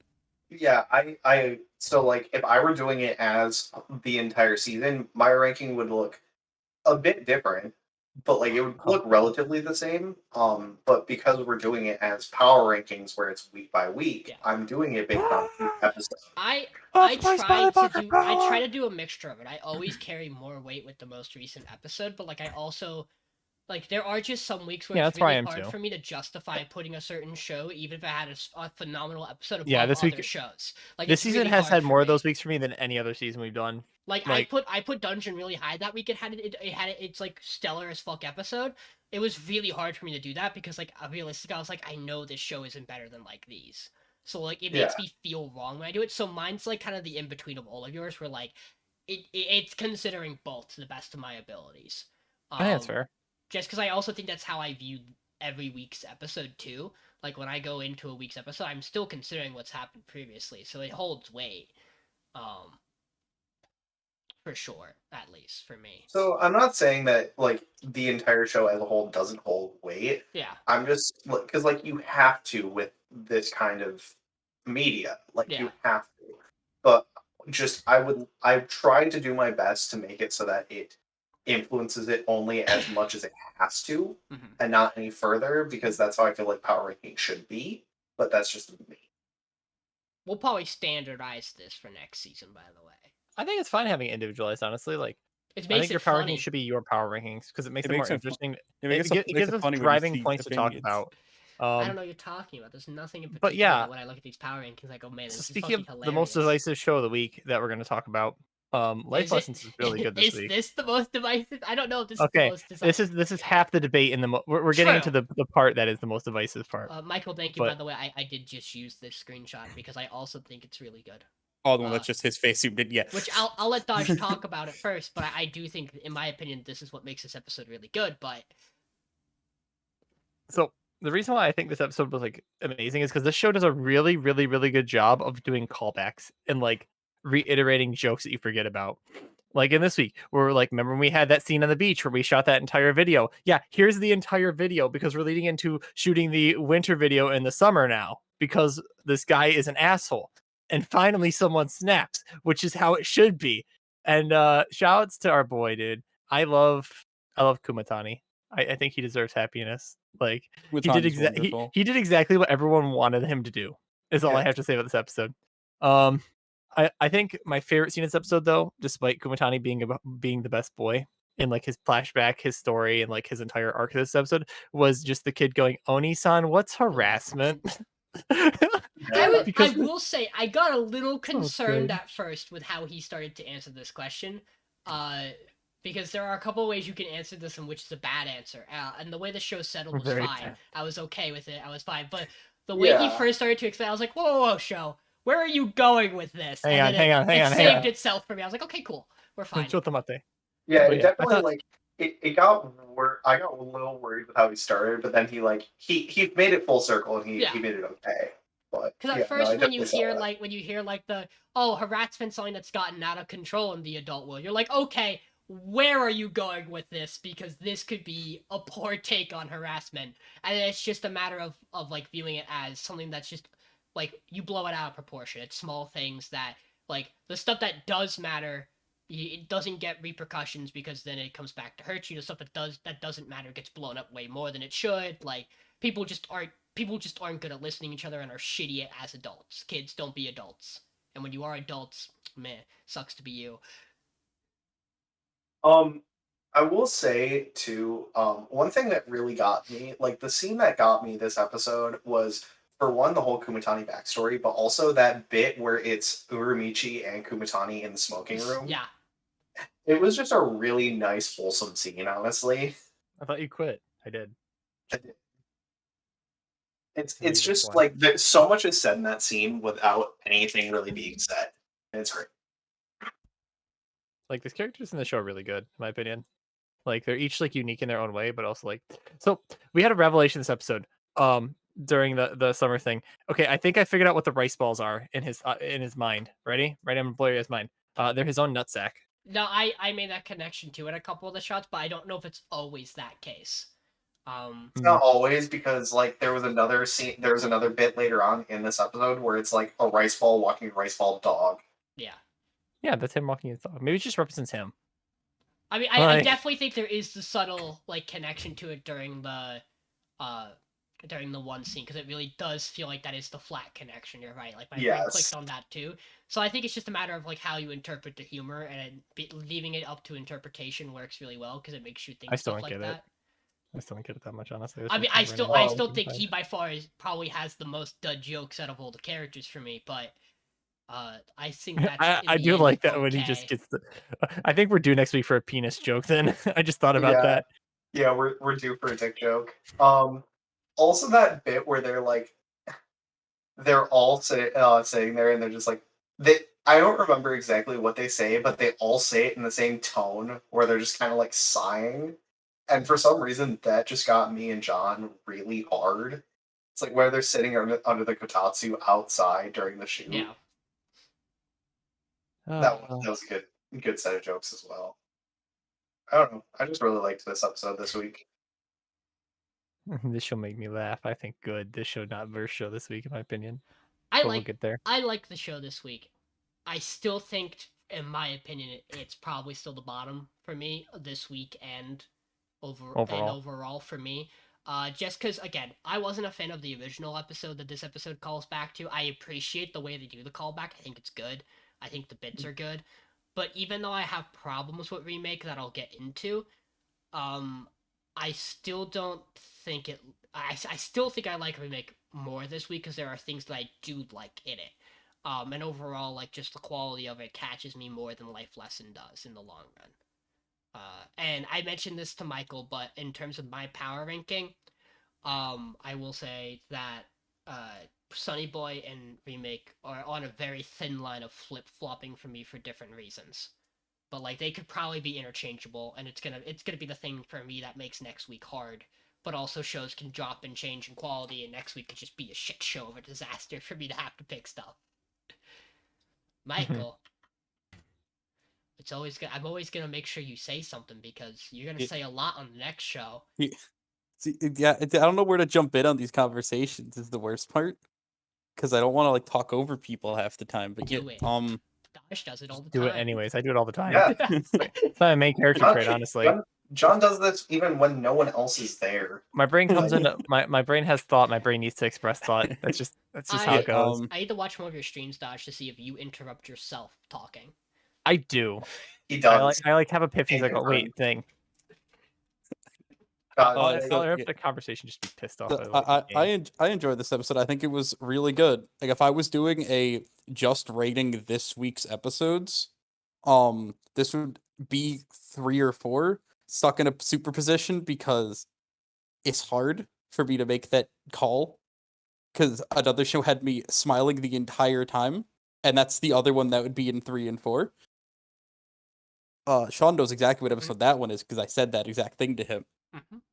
But yeah, I enjoyed this episode. There's lots of good comedy bits. I enjoy how we get the music video for both of them. Now they're both very poorly done, and it's amazing how with the dark sky during the entire almost summer bit, and they didn't actually CG any snow onto the ground. You can clearly see him falling on the banana. There were so many things about that video that frustrate me. When they pan on the other shots, you can see the stage side, you can see the director in the so background. good seeing the director But there. the thing that kills me the most by far, and it's not because it's bad, but it's because it's really funny and really good, is when they do the music bit. It's Ika right? That's the male singer. Yeah. Where Yeah. when he does like the repeating words at the end, how it just kind of like hovers on screen sometimes, or his voice just really lingers a little longer than it feels like it should. Whenever Yeah. he repeats like "son," it killed me. I don't know what it was about that bit, but it got me. That whole music video bit got me so hard because it was just so stupid the entire time. It has no right to be as funny as it is. Right? I'm glad this show's had as good of a run as it has. I think it did turn it around for both Dude, Michael I was and I for a bound to long pick one time, comedy that was funny. and I'm really happy it's gotten its time to shine. I'm glad we didn't vote it off early. I'm glad. I don't think anything else really would have felt good to be sitting here with these other shows. Like, this at least makes me think about how I feel about the collective, whereas some other shows, this would just be a press and send week. It might still be a press and send week for me, but hey, Michael. Hey, Michael. Hi. I like this So screenshot you- a lot because I like thinking about this episode, and I like thinking that this screenshot is Michael talking about the show. But look, But this look. episode was adorable. See, so my thoughts with this episode is that I really like every bit he spends with Shino and Shinoaki and Maki. I think those were amazing. I like a lot of the bits he does in the office. I don't think they're spectacular, but the thing is that I've liked the show so much the entire time, and I don't think this episode was particularly bad. I think other shows had better episodes this week, but I think the show overall sat at the top for me in terms of opinions. Blah blah blah. Because I just enjoyed the show the entire time. And I will say the funniest thing was so I heard both of your reactions when this episode ended was eh. My reaction to the end of this episode when he slammed his fist on it and said we're gonna figure this out, damn it, was me standing up and popping off because he said the line. He did the roar. So I want Okay, to but talk here's the about thing. Yeah, my go ahead. biggest issue first, because I think a lot of my smaller stuff's gonna get covered by Mason and Dodge probably. And I don't know if this opinion is going to be shared with the rest of the podcast or not, but by far I think my biggest issue with this episode is that everything with Nanako feels so out of character and wrong Yes. with the way the show's Yes. portrayed her and how this timeline's gone that it just leaves me uneasy. And I'm also kind of a little pissed off I don't get to hear her sing, with it being as important of a moment anyway, because it does not like it matters that we hear anything else during that time where she's performing. But that's not really even a part of the issues. It's more just I just feel like if anything, if we were gonna go down this route, it would have just felt better if like Nanako was still trying to sing, had it rough, and just wasn't being successful, and still made this video. And this was just still the way he got motivated to be like, you know what? No, I will take action. Like there are like I feel like her losing interest just doesn't feel like her. Doesn't feel like her bouncing back this way would be like none of this feels right with her character the way they portrayed her. And the longer we stay in the future timeline, the more my brain starts to think that we might just be ending the show here and not going back and addressing anything, which means that the way the characters are being portrayed now is the way the show's going to end on them. So it feels like the show does Nanako a disservice, and it feels like we've written off Tsurugi from here on out. Which is, I guess, fine. It never really felt like he was gonna carry much weight as the show was going too much until his big scene. But I don't know. There were a bunch of other smaller things this episode that like when you have a show that could do so many different things, there are a lot of moments where my brain goes, "Oh, we could do that," or "This could be where we're going." And the longer we don't do some of those things, and the longer that the payoff is not something I enjoy as much, the harder it is to sell an episode and to make me feel like the show's gonna end on a spot I'm gonna like. Yeah. It just feels so like Nanako's character. I feel like it's so shafted in like this by the time skip, right? Not just because of like what happens, but like just how they like portray her. And like for the first issue I have is like she's the only person in this entire show that doesn't look 10 years older. She looks it looks like they just took the video from the first one and just said it's the same person It's actually from like the all very first one. pre-recorded, and she's actually dead in the real timeline. And She actually just died, has yeah. scheduled these to air live on YouTube. Yeah, every year on her birthday. I Stop hate you. But so I feel like Nanako really put aside. Tsurugi, yes, he got put aside, but like I hate that we're just like ignoring the rest of the cast from like the past. I feel like I feel like we had such a good foundation with the past. Like now it's just like, oh, we're just here. We're just gonna be here, and he's gonna have to decide to reset it or just live his life here. I guess I don't know. Like I don't get it. Like it felt like they were setting it up for be like an oh shit, let me fix things or something moment, right? Let me get them to like do more or something. But now it's just like, they'll figure it out on their own. I'll just live my happy normal life and then fix what I can where I can. Something that you just Like, said that reminds me of is it feels so weird now for me to be watching this show, and if this show doesn't go back in time, because to me, my brain's like been reasoning that, oh, okay, the time skips to show that he's fucked up and that like there were consequences to the actions he's made. To stick him with those consequences is an interesting choice, but at that point, I would have just liked the original timeline to play out. Like, let the show Yeah. reach the build up that we're at now, because that would have felt so much better if I would have Yeah, and he would have watched ended up some with of the other Kawasagawa, which is things. the correct choice. Like, I think it would have been really neat to watch the burnout, to watch the fallout, to watch a lot of that stuff go down that they explain clearly happened at college. And the fact that he doesn't have memories of it kind of makes me pissed off, because it feels like, sure, he's dealing with the consequences, but he doesn't really have the full weight of his consequences with him, because he doesn't remember any of it. Mm-hmm. Like, I think, I think I would have liked this show to be 2 seasons. Okay. Can we also talk about the fact that like the kids in both the show and Life Lessons are the best characters? Like- I've spent so many years with children and media being the worst, being so poorly written, being garbage, and it's nice to have These kids feel be like kids actual and feel kids. good. Yeah. The kids feel like kids, and it's great. They're still shits. Like, But that's how they this they're the child- right kind of shits. this child's still a shit kid. She fucking yeets that bear. She gets real mad at her dad for not wanting But to she's play. like 3, so that's how she would be. Is fair. She can't be 3. She's like There's 4. No way she's 3. Kids that age can draw. I realize you're probably right. She's probably 3, but that feels so wrong to me. Like, okay, I just love her character because it's so great. But like, here's my thing: is like, so like this episode felt the exact same as like the last one too, where it's like, all right, show up at home, have breakfast, go to work, go fix artist problem. Can't really fix artist problem because it's still an issue. All right, moving on. I guess we're gonna watch Kawasagawa break down and then get yelled at for like 20 minutes. And we're doing Like, this. We're doing this next episode too, aren't we? Like, here's the thing, minus is, like- the Kasugawa getting yelled at. Okay, bit. so what the artist thing is like, she keeps talking about this artist that like lost motivation. It's like, yeah, we get it. She's a mirror for Shinoaki. We get it. Like, that's the whole point. Because she likes her art. She's having a block and has no motivation to make art anymore, just like Shinoaki did. My question is just like, okay, when are we gonna resolve this by talking with Shinoaki about it, or talking with the two, or like doing something about that situation? Because it feels like we've had twice where this situation's been brought up and just nothing happened. And that really annoys me because it's like, okay, we're just killing runtime with this artist who doesn't matter. Other than the fact that, oh, her work on this gacha game isn't done yet, so the characters haven't been released. Cool. Also, by the way, it's a gacha game. Of course it is. I it is realized Japan. that when they started kind of talking more about it, I was like, oh, this is a gacha game. Oh, they're really gonna be in deep shit from the fans. Yo. When the game comes, like even before Like- they did that bit when they were like, where like as soon as I was like, oh, this is probably a gacha game, and they're trying to release it buggy and without promised art, And with an engine that might not work. So I looked at that and I was like, oh, so you're telling me it's Final Fantasy 14 1.0. and they're gonna turn it around just like Final Fantasy 14. They're gonna blow up the entire world, just like Final Fantasy. Was it 9? The end of the 14. world. Was it 14 they did that? 14 is the one that did that because they blew up the world and then remade the game from scratch.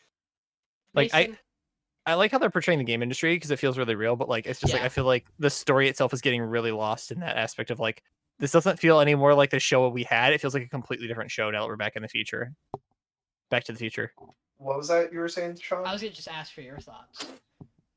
I mean, y'all kind of got it. Like, don't get me wrong. Like, I thought this episode was fine. It's just like the further we're getting, it's exactly like you said, where it's like the further we're getting into this timeline, the more I'm like, okay, but like, you really set it up where you were going to go back again and actually fix the things you were going to do, and the fact that Kyoya is going no, because like I He's don't want to not do like- anything different because like I don't want to fuck up the like Shinoaki losing her passion. I don't want to like make that sacrifice being for vain. And I'm just sitting here like, okay, but literally you went to the past already. He comes And so they- close this episode. I'm sorry, but he comes so close this episode to go to like making the connection of, yeah, I fucked shit up, but you know what? My wife's kind of happy. My kid's kind of happy. I already butted my way this far. Might as well do something to try to see if I can make Kasugawa happy by then. Like it's kind of a coin flip with how good or bad things wind up. Like I feel like the waiting for Nanako bit felt like it was prolonging a decision that he should have reached. I feel like as soon as he walked in that room with the character of Kyoya we've had in the past, and like even Yeah. with the stuff he's been through these 2 episodes, I still feel like he goes, you know what? I'm already so deep in this shit. Like I can't. Yeah. I'm already stuck here. Like things maybe aren't as bad as I think. I'm tired of this guy talking shit. I will go stop him. Like it felt like he should have. And the fact that they hold him back, like I understand the importance of it. and it frustrates me. It frustrates me as it's probably supposed to, but also there's more on it that frustrates me that definitely shouldn't be there.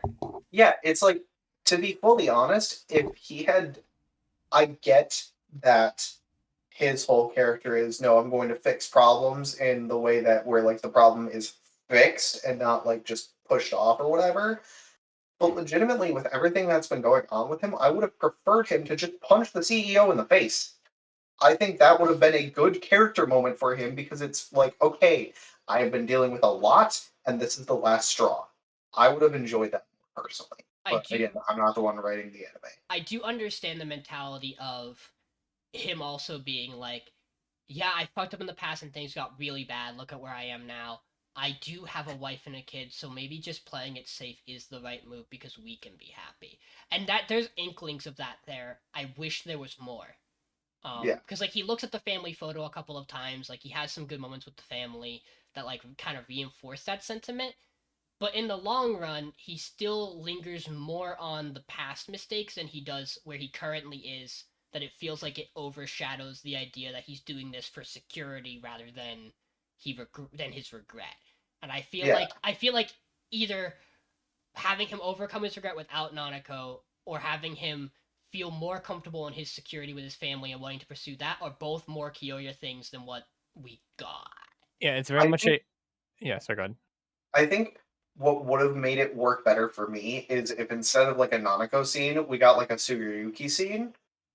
Because he's the one that triggered all of this current timeline happening. The real And change. he just and if he ran it like if he had on his way back from the meeting with Minori with Moroshita, he happened to run into Tsuruyuki on the street, I think that would have worked. I think that would have worked a lot better. But the fact that it was Nanako again, kind of like it didn't work for me. It just didn't. I don't know. And I think the Nanako bit not working is just because I don't believe it. Like, Yeah. as stupid as it sounds to say, I would believe him running into Tsuruyuki on the street being a more better and likely thing to happen. I would, because this show has already suspended my disbelief of like chances. Coincidence. Yeah, Coincidence like, doesn't exist. There's a god playing a game here, kind of, is what this show's Yeah. established. It is. We've seen the god. Yeah, she's Lolly. Yeah, she's a 26-year-old lolly who runs a Dojin game Who company. makes dojins? All that said, all my complaints and critiques, I still think that this next episode could 100% redeem this show and put it back on a track that I'll really enjoy. Because I can think of ways it could do it, and I can also not think of ways that I'm sure the show writers can, because they've done it before. And like, I think this show is built up enough in the past episodes, which again is why it's above life lessons for me, is that I know what life lessons is gonna give me, probably. And it'll be okay if I have it. But I also know that like if I keep life lessons around, it's definitely going next week. Where like if I keep remake around, there's a chance it also still shakes up the playing field next week too. I don't think this episode did enough for me to go remake deserves to leave. That's where my brain is right now. Yeah, I really want to like this show still, but like again, the last couple episodes have just been so like it was really cool when we had the twist, right? And we brought us back to the future. And then like it's like, "Oh yeah, you kind of fucked up, didn't you?" And he's like, "Oh fuck, I kind of fucked up, didn't I?" And like, "Yeah, you kind of fucked up, didn't you?" And then when they went, "Well, I guess I'll deal with it." It's like, "What do you mean? That's not the character we know at all. The character we know at all be fighting this to the death, like going like, okay, I got to fix this like immediately like I feel like like what is happening is just betraying the Kyoya we know is the biggest issue I have is like he went from like I need to fix my life mode to I just need to not fuck anything up anymore, I guess mode. And I don't know if I like that change because it's just like the character goes from like a really interesting character who's like driving the story to just like, well, I guess I'll just pass it in my life and hope I don't mess anything else up in this timeline. Especially like this episode, I felt that a lot. But like I don't know. We'll see how like this confrontation works in the start of next episode. Hopefully it's good. He probably gets fired. Is my guess. I think he is. But- I don't think so because I think he is too much of a support system in that company. See, I could see I could see he gets fired and then goes into Oh, actually no. This show wouldn't fire him. This show's just gonna find a way for him to actually fix the problem, and that might bother Well, me I more. definitely think him and Kasagawa are gonna fix this problem because like the whole idea is they haven't been working together, and as soon as they do, their brains can start finding solutions. Yes, It's just the a matter power of, couple. and that's why I think it'll be interesting in my book to see what the show decides to do because that'll do a lot for me. Is how they approach this problem. Because my brain, I have things that I think are going to happen. I'm not gonna say them because I'm gonna see if they go the way they do. And unfortunately, if they go the way they do, I'm not gonna be happy. Because it'll feel kind of like a cop out in terms of the show's themes and morals that it's kind of been shooting for. But I definitely do think he's not gonna get fired because he's literally working in Yeah, a I know. section where their whole thing is they're so good, so stable, and he's kind of been a big reason why that section's so good, so stable. That I feel like also his whole section's had enough of watching Section A drown that at some point you have like a company wide like, yeah, no, you gotta shut the fuck up and let us do our job. You sit back, watch us. You failed at saving this game. Your company response was shit. We can do it better. Let us do it better. That feels like where this is building for sure, based on how everyone looked at him when he fucking stood up and slammed his fist on the table.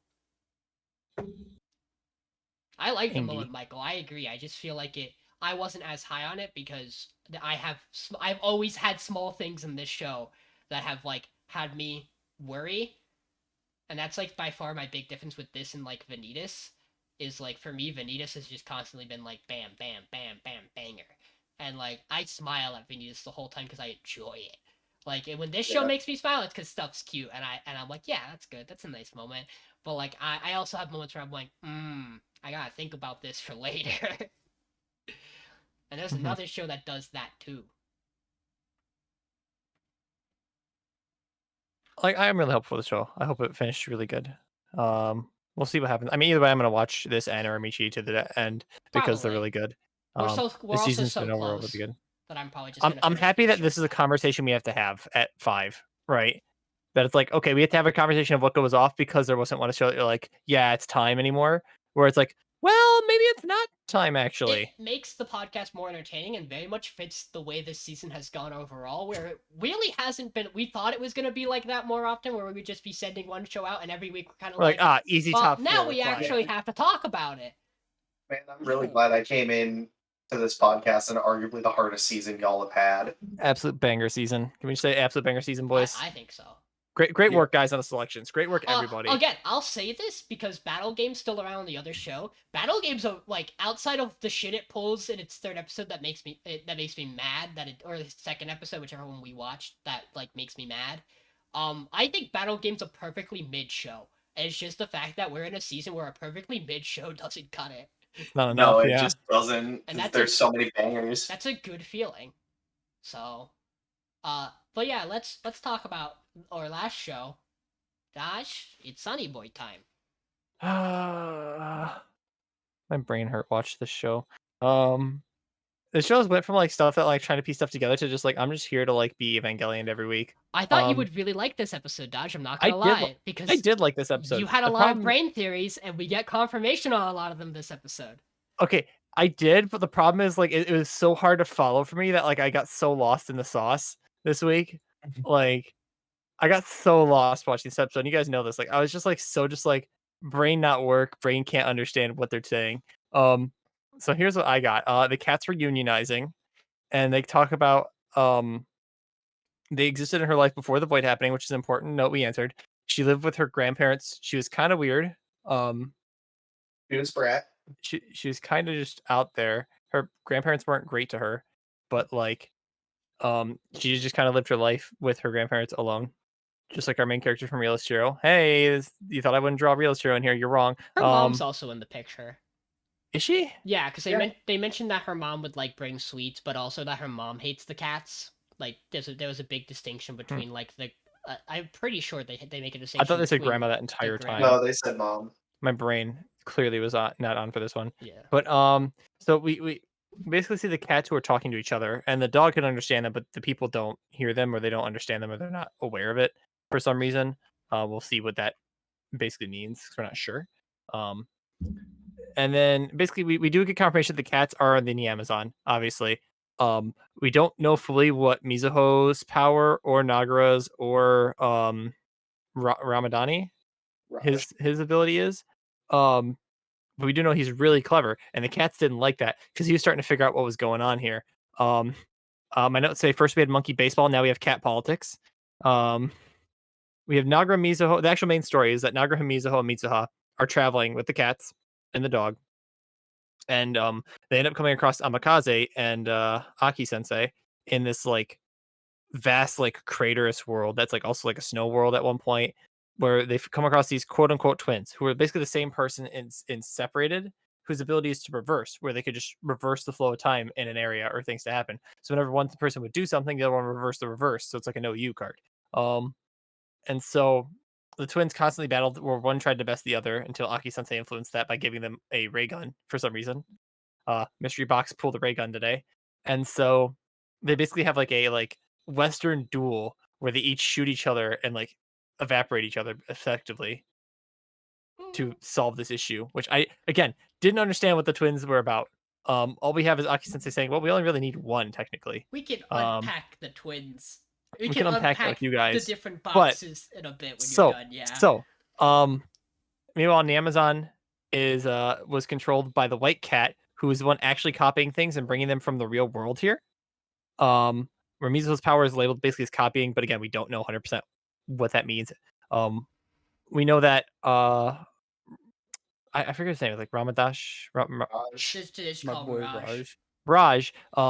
basically is like starting to figure stuff out and puts the cats through a lie detector, realizing that like, hey, we're told now that Mizuho is part of the reason they're adrift, but it was going to happen anyways, and it happened for other reasons. So she's not the only one at fault here, but even she isn't aware of it. We're not sure because she mentions it before that she is, but hasn't really brought it up with anybody else. We have Amasakaze, who's just a fucking cunt to Nozomi for no reason. Like You he's said just pissed. You said He's just three different names for Asakaze this I'm time. It's MC Escher Asakaze. boy. MC Asakaze. Escher. I'm just gonna stick to MC Escher boy because that's the only one I can get right. He is also here, like we mentioned, and he's just an asshole to Nozomi I was for gonna no say, reason. You've been basically. having a what? No offense. I've been having a Josh, fucking conniption you- with the ends, dude. Your past 2 or Oh. 3 Sunny Boy recaps are as fun to listen to as anytime Dylan talked about one of his It's 'cause- shows on this podcast. I know. I literally can't follow the show for the life of me. It's so like dense, and I don't have the brain power to donate to it right now with school going. But like, he's rude to Nozomi. Nozomi goes off and has a depression episode where she basically says, "Man, I wish someone would just kill me already," basically, which is not cool.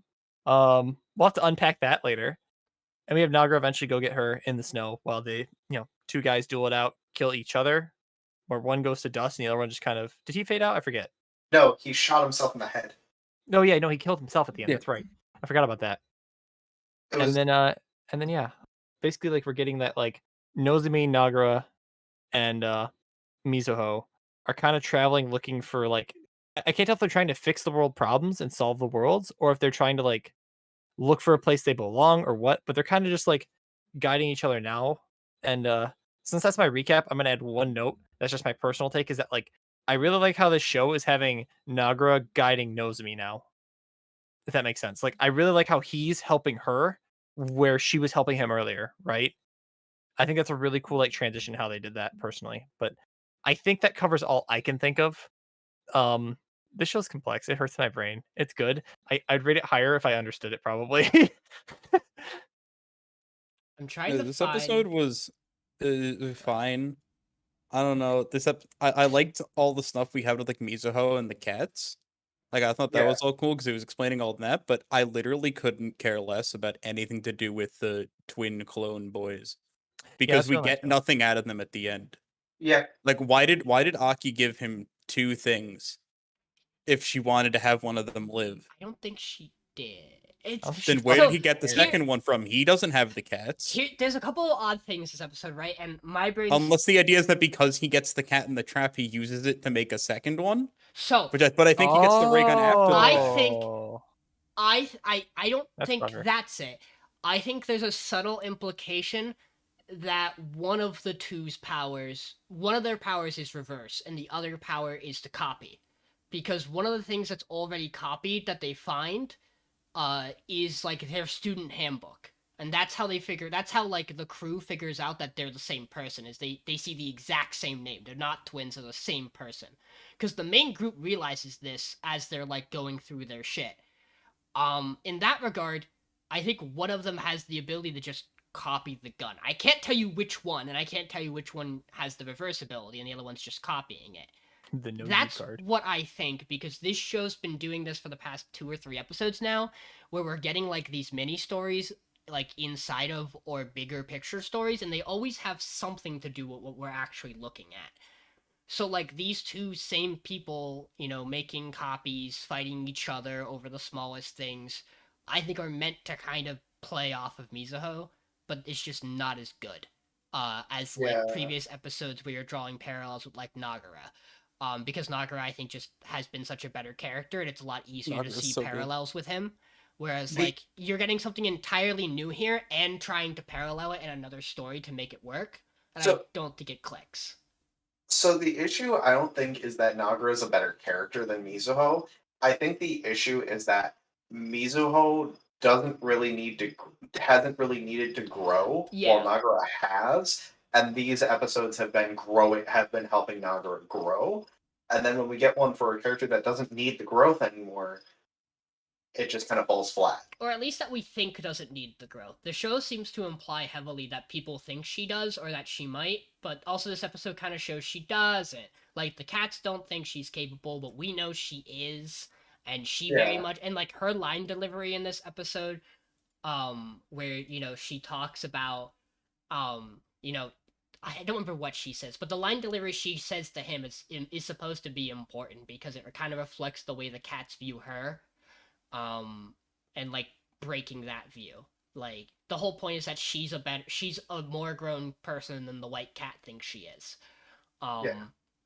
And it's also what makes the line at the end of the episode really good, where Nozomi asks about the cat, and Mizuho responds that the cat's lazy, because we know that cat's not lazy. We know that cat's actually like fucking doing everything.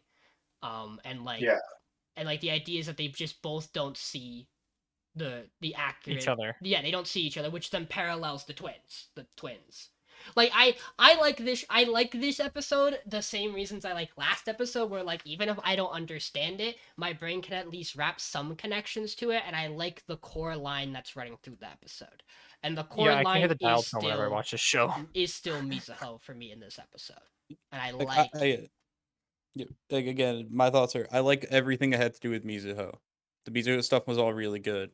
Anything else was just kind of whatever. Like especially the Asakaze bit.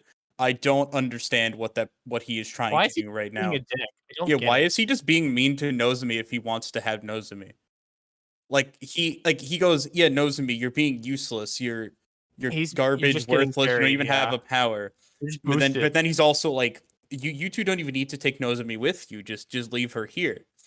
As in, he wants to take her, but like, what? Because Yeah. he thinks he can protect her, and he thinks that she doesn't have the means to do that anymore after it's revealed that she doesn't have a power. Right? Before she That was we know of. Yeah, that's the implication, is the show's trying to tell us, is that she never actually had a power. And like the idea that I took from this is that, like, he's upset that she's helped Nagara so much, and that Nagara is such a pinnacle point, and he doesn't view Nagara in a good light at all. He has main character syndrome. Like he needs to be the main character of this story in this Yeah. world. That was his whole thing. I mean, that's why right? he's with Aki, and things aren't going well with Aki. That implication's kind of implied when the other girl talks about that. But like most of them are still going along just because it seems like they don't have anything better to do. So it feels like They're still Asakaze looking for the place they belong. is like yeah. still just hanging around with Aki because, one, it might benefit him in the long run, or he's brainwashed, one of the two, or both. And he's trying to get Nozomi to go with him because that's really the only thing he cares about. Like, he doesn't want to go home. He just kind of wants Nozomi, and he thinks that he's right. So if he keeps yelling at her and telling her that, like, she's worthless and that he'll protect her, in his brain that seems like a good idea because he's not a good For person. abusive relationships. I know you guys won't get this reference, but it feels like Anorak from Ready Player 2. I don't know what else here has I read think that a lot book. of I think a lot of his issues too is that he feels like he needs to be doing stuff, right? Like, because like it feels like he has a very, very like sensitive temperament in that like he was the main conflict in the first arc, right? He was the main conflict now in this island arc.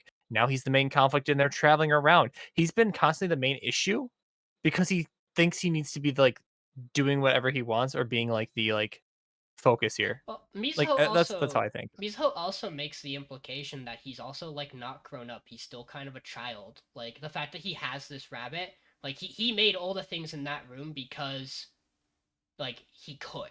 He chose to. Was it seemed to be Mhm. some kind of implication there. So like he has all this stuff from his childhood that like he's hanging on to. Um and then like he also has this bear that they talk about, and Mizuho's like, yeah, I threw mine out ages ago. And he's like, well, yeah, I did the same thing. It's like, well, no, you clearly didn't, because it's still fucking sitting around here. It still means something that you Like, brought it it here. might be in the trash, but I- you made it, like, to bring it here. And the interesting thing too, now that we're talking about it, and like I'm starting to like now pieces are coming together.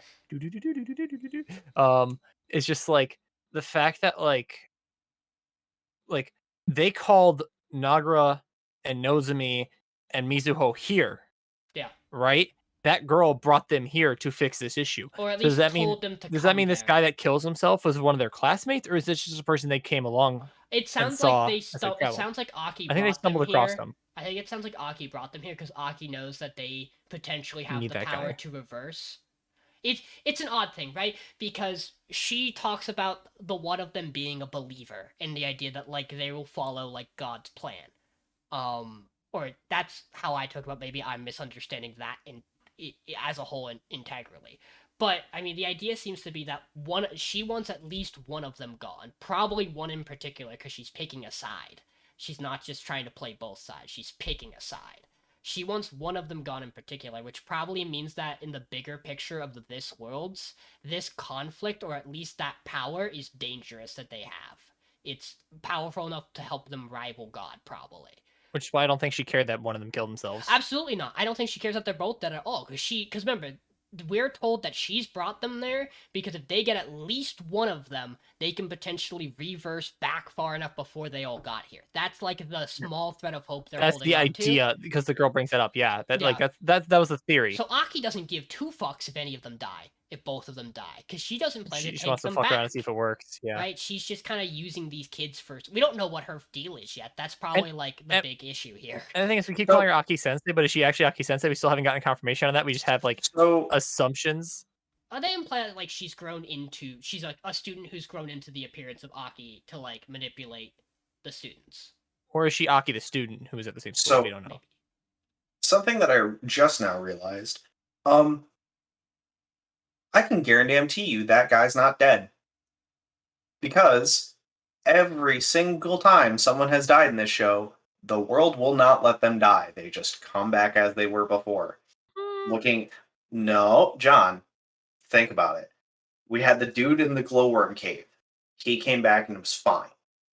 We had like anyone who died during the fire on the island. They came back, they were fine. So and these are on two different worlds too.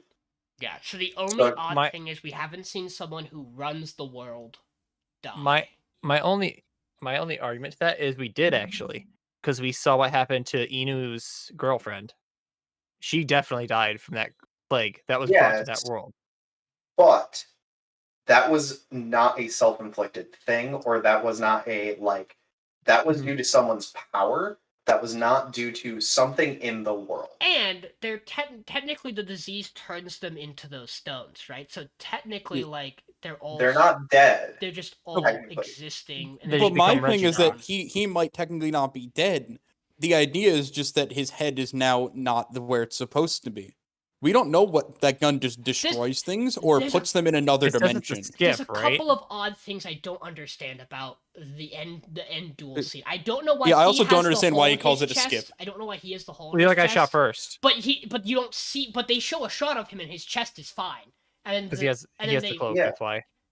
Is that it? I didn't. think. I I think didn't that's what think it's that was implied. it. Oh, Because it I covers it. It's a really interesting frame shot because you don't see the hole, but like then like from the different angle you do. Because I Mhm. think it was like the cloak that he was wearing, but I it's hard I to don't say. Do you think it's because they know. come I back to think being one person? I think that's what I think it is. I think it's because they come back into being one So person. he Oh, takes so the the hole wound comes of to his the other chest. one. Yeah. And then he kills himself because Well, does. I think he kills himself because his whole reason for living was fighting this dude. Was fighting Mhm. himself. That- Yeah. Was yeah, fighting like he himself. said, I had no reason. Like Actually, he no, was once already in he was I don't know already what to do against now. using the gun. He was already against doing it. Like that made it feel like it wasn't him beating him. Like there was like and this is like kind of the thing I like about Sonny Boy. Like I might not fully get everything, but when we do sit down to unpack it, stuff starts to we can at least start to try to make stuff make sense. And one, it's fun and enjoyable. And two, like in some ways it elevates the show once you do that. Because that's a show you can talk about like Yeah. this. You have to really sit down and break the show down to get an idea of what the hell is even going on half the time. I Yeah. also still don't understand what the importance of it being a skip is. I guess skips beat reverses or something. You can't reverse if there's a skip in time or something, or it's just all an Yeah. allegory for Uno. I don't know. Another Uno reference in my anime this season. I cannot escape. Oh yeah, of course. And Amikaze's power to create stuff is just a draw too. Like Kamikaze, You know, where- just a when- wild draw Kamikaze, four. When Kamikaze. the when Masakaze. Kia goes Masakaze. back in time, he's just hitting reverse. Why are you adding the Ma? I don't know, Mason. Please help me. Macarena. I've tried to Hey, help you. Macarena. So hi. the other, John, I've tried to help you literally every week. You I know, just but don't listen. But I So, don't write it down. the That's the other problem. side of Well, this write it episode, down. we all said we really like it, but we haven't really talked a lot about what any of it means. You know, the cats give us this implication that Mizuho's power involves them coming to the world and potentially could involve them leaving the world. Because the Nanami dog implies that if the cats would have just been honest with her and she would know about her power It would have worked. properly, they would have succeeded in whatever they were doing. But I'm also still myself not entirely sure about the copy thing in relation to how it relates to Mizuho, because the cat's powers is the Namazon stuff, but they copy and bring the stuff through the Namazon stuff. Like they're disguising it. What do they do? Just have like a fucking copy machine? Like I don't know. I have no idea what the fuck they are besides cats that are I being still love that it's an transported. Amazon. I feel Uh, like it's her grandmother, but like I don't know. I also loved the Raj bit this episode. Thought that was really Yes. neat, Really really nice. wonderful to see his character doing stuff. Though it's an odd scene, I did get a little chuckle out of the him being like, yeah, we kind of crowdfunded this game. There's one of a kind dating sim, and fucking Mizuho is just like, yo, that's some Indian shit. Sick. She's like, Yo, oh, that it's a sounds game so where you just cool. randomly have to find one tick out of a trillion, and that was the correct one. Like what? I really like the relationship they developed between that core four central of Mizuho, I also think he Raj, gets 2 copies of it in the Nagara, and copy. Nozomi. Yeah, and Even though there's only one that exists. it's Until really he starts to smart figure it out. because like he was already kind of he already kind of had an inkling, and then like there was the miswritten of writing two of it on the order sheet, and that's how it got Well, there. It wasn't even that it was miswritten; it was just misread because the Yeah. one It was the one It that was kind of looked like it like too. a two a little bit. I also Yeah. do like we also know they can bring living things now, and we don't know what that implication means. Sea monkeys. Like that seems to Ooh. be the thing that's relevant. That might be the thing that's more relevant, is that one, it's the cat's power, and two, they can bring living things. Were the cats the one that brought the living things to this world by making them a copy of the actual versions? It's 'Cause we saw possible. that because what they said. They also cut to I just call him Starboy. I don't they cut to him saying, "Oh, these are copies of us." Yeah. Right? So are they just copies of the actual people brought to this other dimension for God to fuck with them? Well, It's- that's what it Like that. kinda That's. seemed I like. think that's it's the idea. Literally what. And Well, that's what they said during the really fucking sick episode. Yeah. Episode 6, I think it was. Monkey baseball? no, that was like episode 4. yeah, and the That was idea is like- that their attempt to break out would have been them shoving their consciousness or this version of them into the other bodies. I guess in essence, forcing the other ones out into this world, There is or just something shoving that, them into the there is nothingness. something that Mizuho could have done that would have guaranteed Nagara's plan would have worked. Is what implied in Is this implied. episode, and I think it's not a far stretch to assume that either the cats left a copy there, or current cast are flat copies. It's hard to tell based on how we've talked Who's the the past real couple one? episodes. Yeah, because that's kind of like the whole debate is which of them is real or not. And if like this episode is meant to show us anything, it's that kind of both of them are real, and that when you have a copy and it exists for long enough, it develops its own personality, and there are slight changes that make you unique after so long. Different timelines cause different outcomes. Yeah, so it's one of these interesting things where I can see the reasoning of why the cats would have done this, because they were worried about losing Mizuho and being separated As she and is, yeah. everything getting really bad. I don't know how I feel if that's how we got into this scenario. I much more like the idea of it being Nagara or Nozomi. But I mean, like, at least it's a twist that, like, you could maybe have tied from the beginning of the show. They've been dropping hints about this for a while now. I do like that fact. I mean, they literally stated that she's the reason they went adrift, like at Yeah. episode 3. Like, I also and then everyone went, "Huh?" I And did then they want to don't try talk to about that find now. that scene. I haven't been able to, but if we can track down that scene, I want to see if the cats are in that scene with her, or if they're not. Because if they're not there, that makes a lot of sense. If they're there, it would bother me because then they would know she has an inkling. But it would make a lot more sense if cats weren't originally in that scene where she tells Raj that. Hmm. I think shows- that I am, man. Is it 10 or is it 11 episodes for the show, or is it 12? It is 12.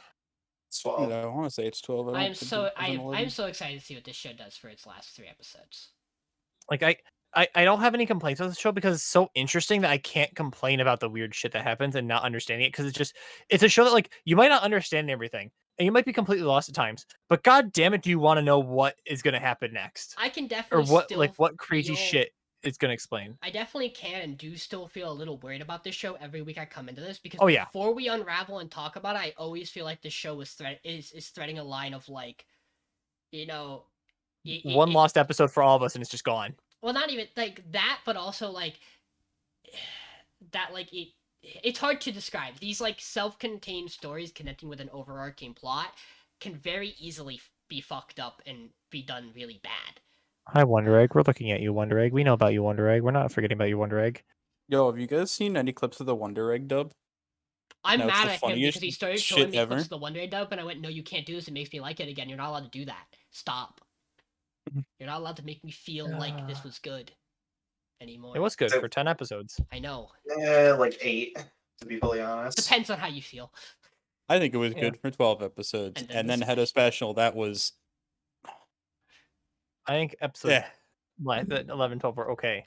I think the show's incredibly long. I think the incredible long run of the show up to, like, episode 8's really, really, really, really fucking phenomenal. And then there are bits in episodes 9, 10, 11, 12 that I really like, but that, like, overall I can't be happy. I'm just saying, man, because maybe of that reviewer the is end. genius. But no, I'm gonna fucking True. if he proves to be right again with this, I'm gonna be so pissed. Just because, again, if you shoot enough fish in barrels, eventually you'll hit the one you want. If you shoot enough barrels, eventually you'll hit a fish. Yeah, sure, That's that not how too. you say that. I mean, that wasn't what I said, but That's just what my brain comprehends. Shoot enough barrels, you'll eventually hit a You'll fish. eventually hit a fish. I mean, arguably, I'm not wrong about that statement either, though. Hey, if, I mean, You if go around and infinite shoot monkeys have every infinite barrel on the typewriters, planet, will they play they will baseball? write a story where you shoot a fish out of a barrel. what the Correct. fuck? Also, Dodge, I realized what the problem is. It's not that it might be that your brain's not running at full cylinders for this show, but it's also that you left a large amount of your brain in Monkey Baseball when it happened. That No, I episode Monkey captured Baseball. you Really and did not let you go. Monkey baseball. There's a deeper meaning behind it. Monkey baseball. Monkey baseball. But yeah, it's, Uh, the show is the time. it's a good week. I have indeed posted the voting link. Oh, I don't know what to do this week. Ah, Oh, I I already sent refuse. mine in. I refuse to abstain. I know what I'm doing. I feel pretty confident.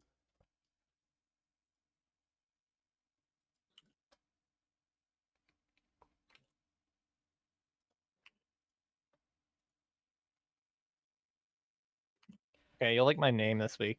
Okay, that's that. I don't want to. I don't want to click slay on anything. I like all of these I hate you shows. so much, Michael. What? Think Your- of like my. Your Do you like fucking my name this week, Sean? Do you like my name this week? So we have Tales of Arise because has consumed my life, Sub-Zero Spiral, I Stand My Ground, and Sunny Boy hurts my ability to utilize neurotransmitters. It does. Speaking of things we have, full saves on Vanitas, Realist, and Sunny Boy. It's finally happened, boys. It's a tie. Is it 2-2? Oh, it's 2-2. 2 on Life Lessons, 2 on Remake. To the wheel. To the wheel. To the wheel. To the wheel. To the wheel. Hang on, I gotta open up the stream for this. I mean, if you are confident that we're definitely not gonna break this off a discussion, I mean, because We I can know do what that. what those votes are.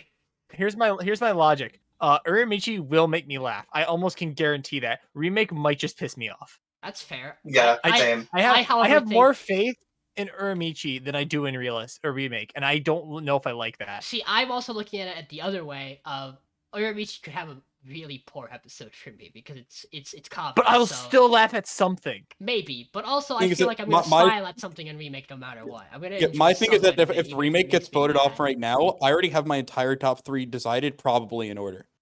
That's wild. Re- I definitely yeah. get there 100%. But I feel kind of similar. I feel like keeping Remake for me makes it more interesting.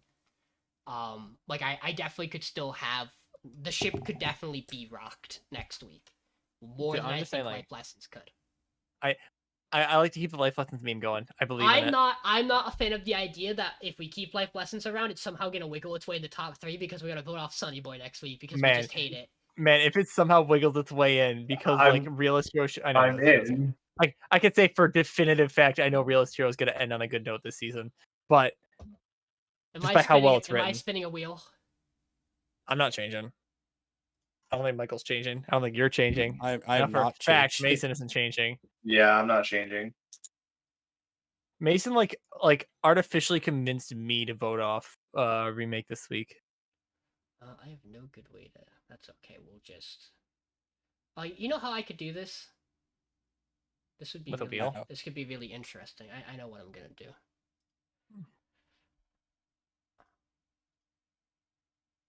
Soccer's a born lazy bone. This is a way I can do it. Which one do I want to use? We'll use this one. Actually, no, I don't like this one. We'll use this one. Just make choice now. Get picked stays or get picked dies. Get picked dies. Man, This it's is been same a as while since we've been Slay. here, huh? It's always get picked die. Week one, I've done imagine. Remember when Peach Boy almost died week 1? That was Don't remind me. Oh god, the stream is so laggy for me right now. Is it bad? Just for Like me. in general? My internet has issues recently. Okay. Well, I just wanted to make sure. Peach Boy's still there.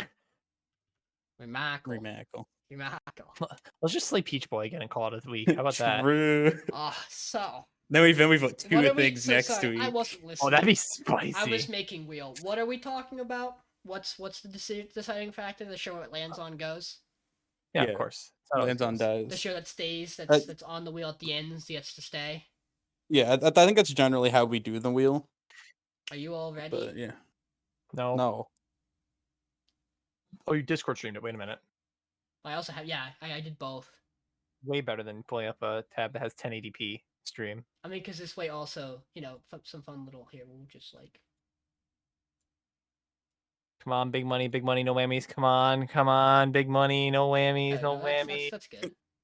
I can't, however, click it on stream. I need to actually be in the tab. Are we ready? Every time you say no, I'm Yeah. not gonna spin the wheel. Yeah, I'm ready. Yeah. Okay.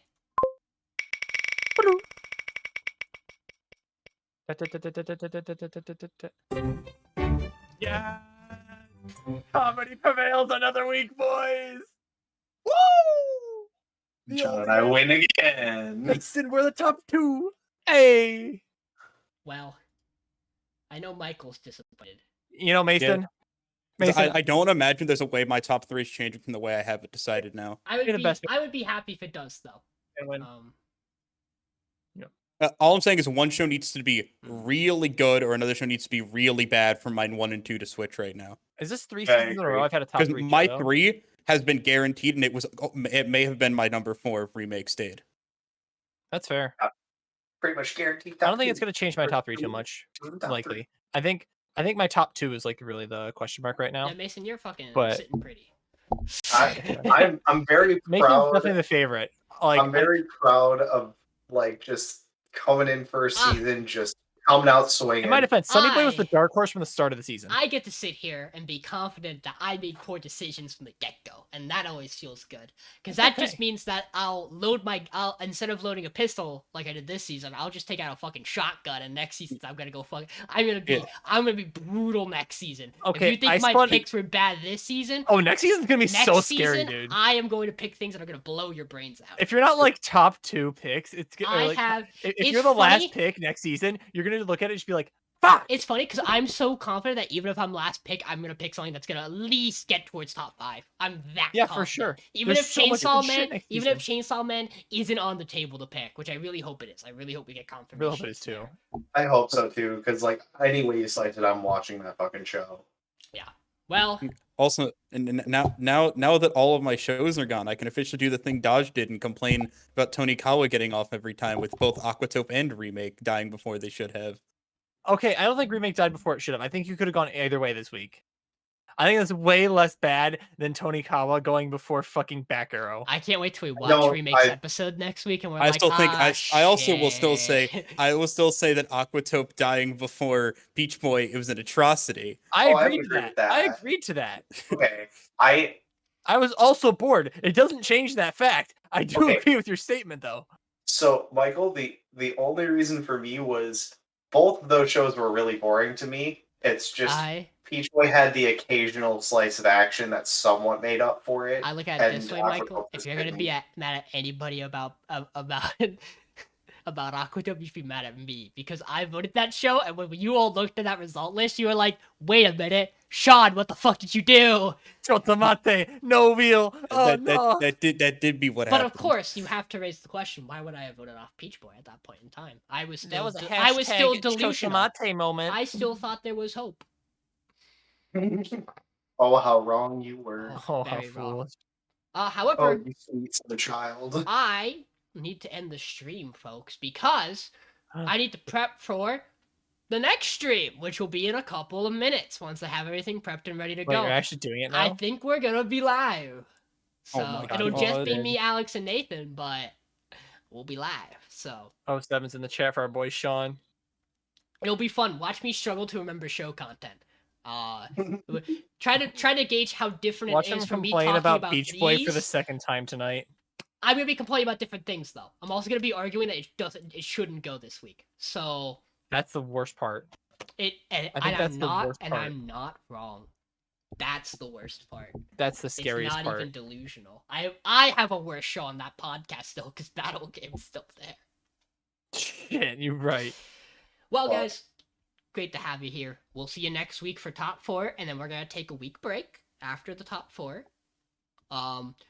We have Maybe to do do something. we have to do some talking about whether or not we want to do an off season because I have a show in mind that's 12 episodes that I think Ooh. that none of us I'm have down. seen, and that apparently was the sleeper show of last season. Oh, Tokyo Revengers. No. No, Tokyo Oh. Revengers is 24. This is the show that I didn't know about until Sean was seeing it. This show I think is currently ranked Funimation- 11th on my anime list Funimation overall. Funimation popped up its OP on my recommendation on YouTube, and I went, damn, this kind of slaps. And then realized that Giga has a video about how it's really fucking good. Oh, Odd Taxi. Mason's already It's seen No. that. not Odd Taxi. No, So, Which one is it then? let's- Link I'm- Click. Oh, I Oh, actually yeah. have started that. Oh, you started it? I started that and forgot. I did watch like the first episode of that, and it is That's okay. it's a show. Yeah, Yeah, if Link you, Click was I think the highest rated of last season. if- And it's currently like in the top like 15 on my anime list. It's Overall. something. yeah, if you go You to, watch with your door closed. it is the only. I Oh think it's no. where I'm looking to see where it is. No, it's 21, but it is the only show in the top 50. It's the only content in the top 50 of Mal that I don't know what it is when I look at Mal. So it's on the table for my pick because I think it's a very interesting thing to potentially watch. I have a 36 episode show that is my pick. It's my favorite show of all time. That's a fucking shame. Anyway, guys, Yeah, that's great to have you joining us. 3 seasons. I'll be back live in a bit. Bye bye. Bye.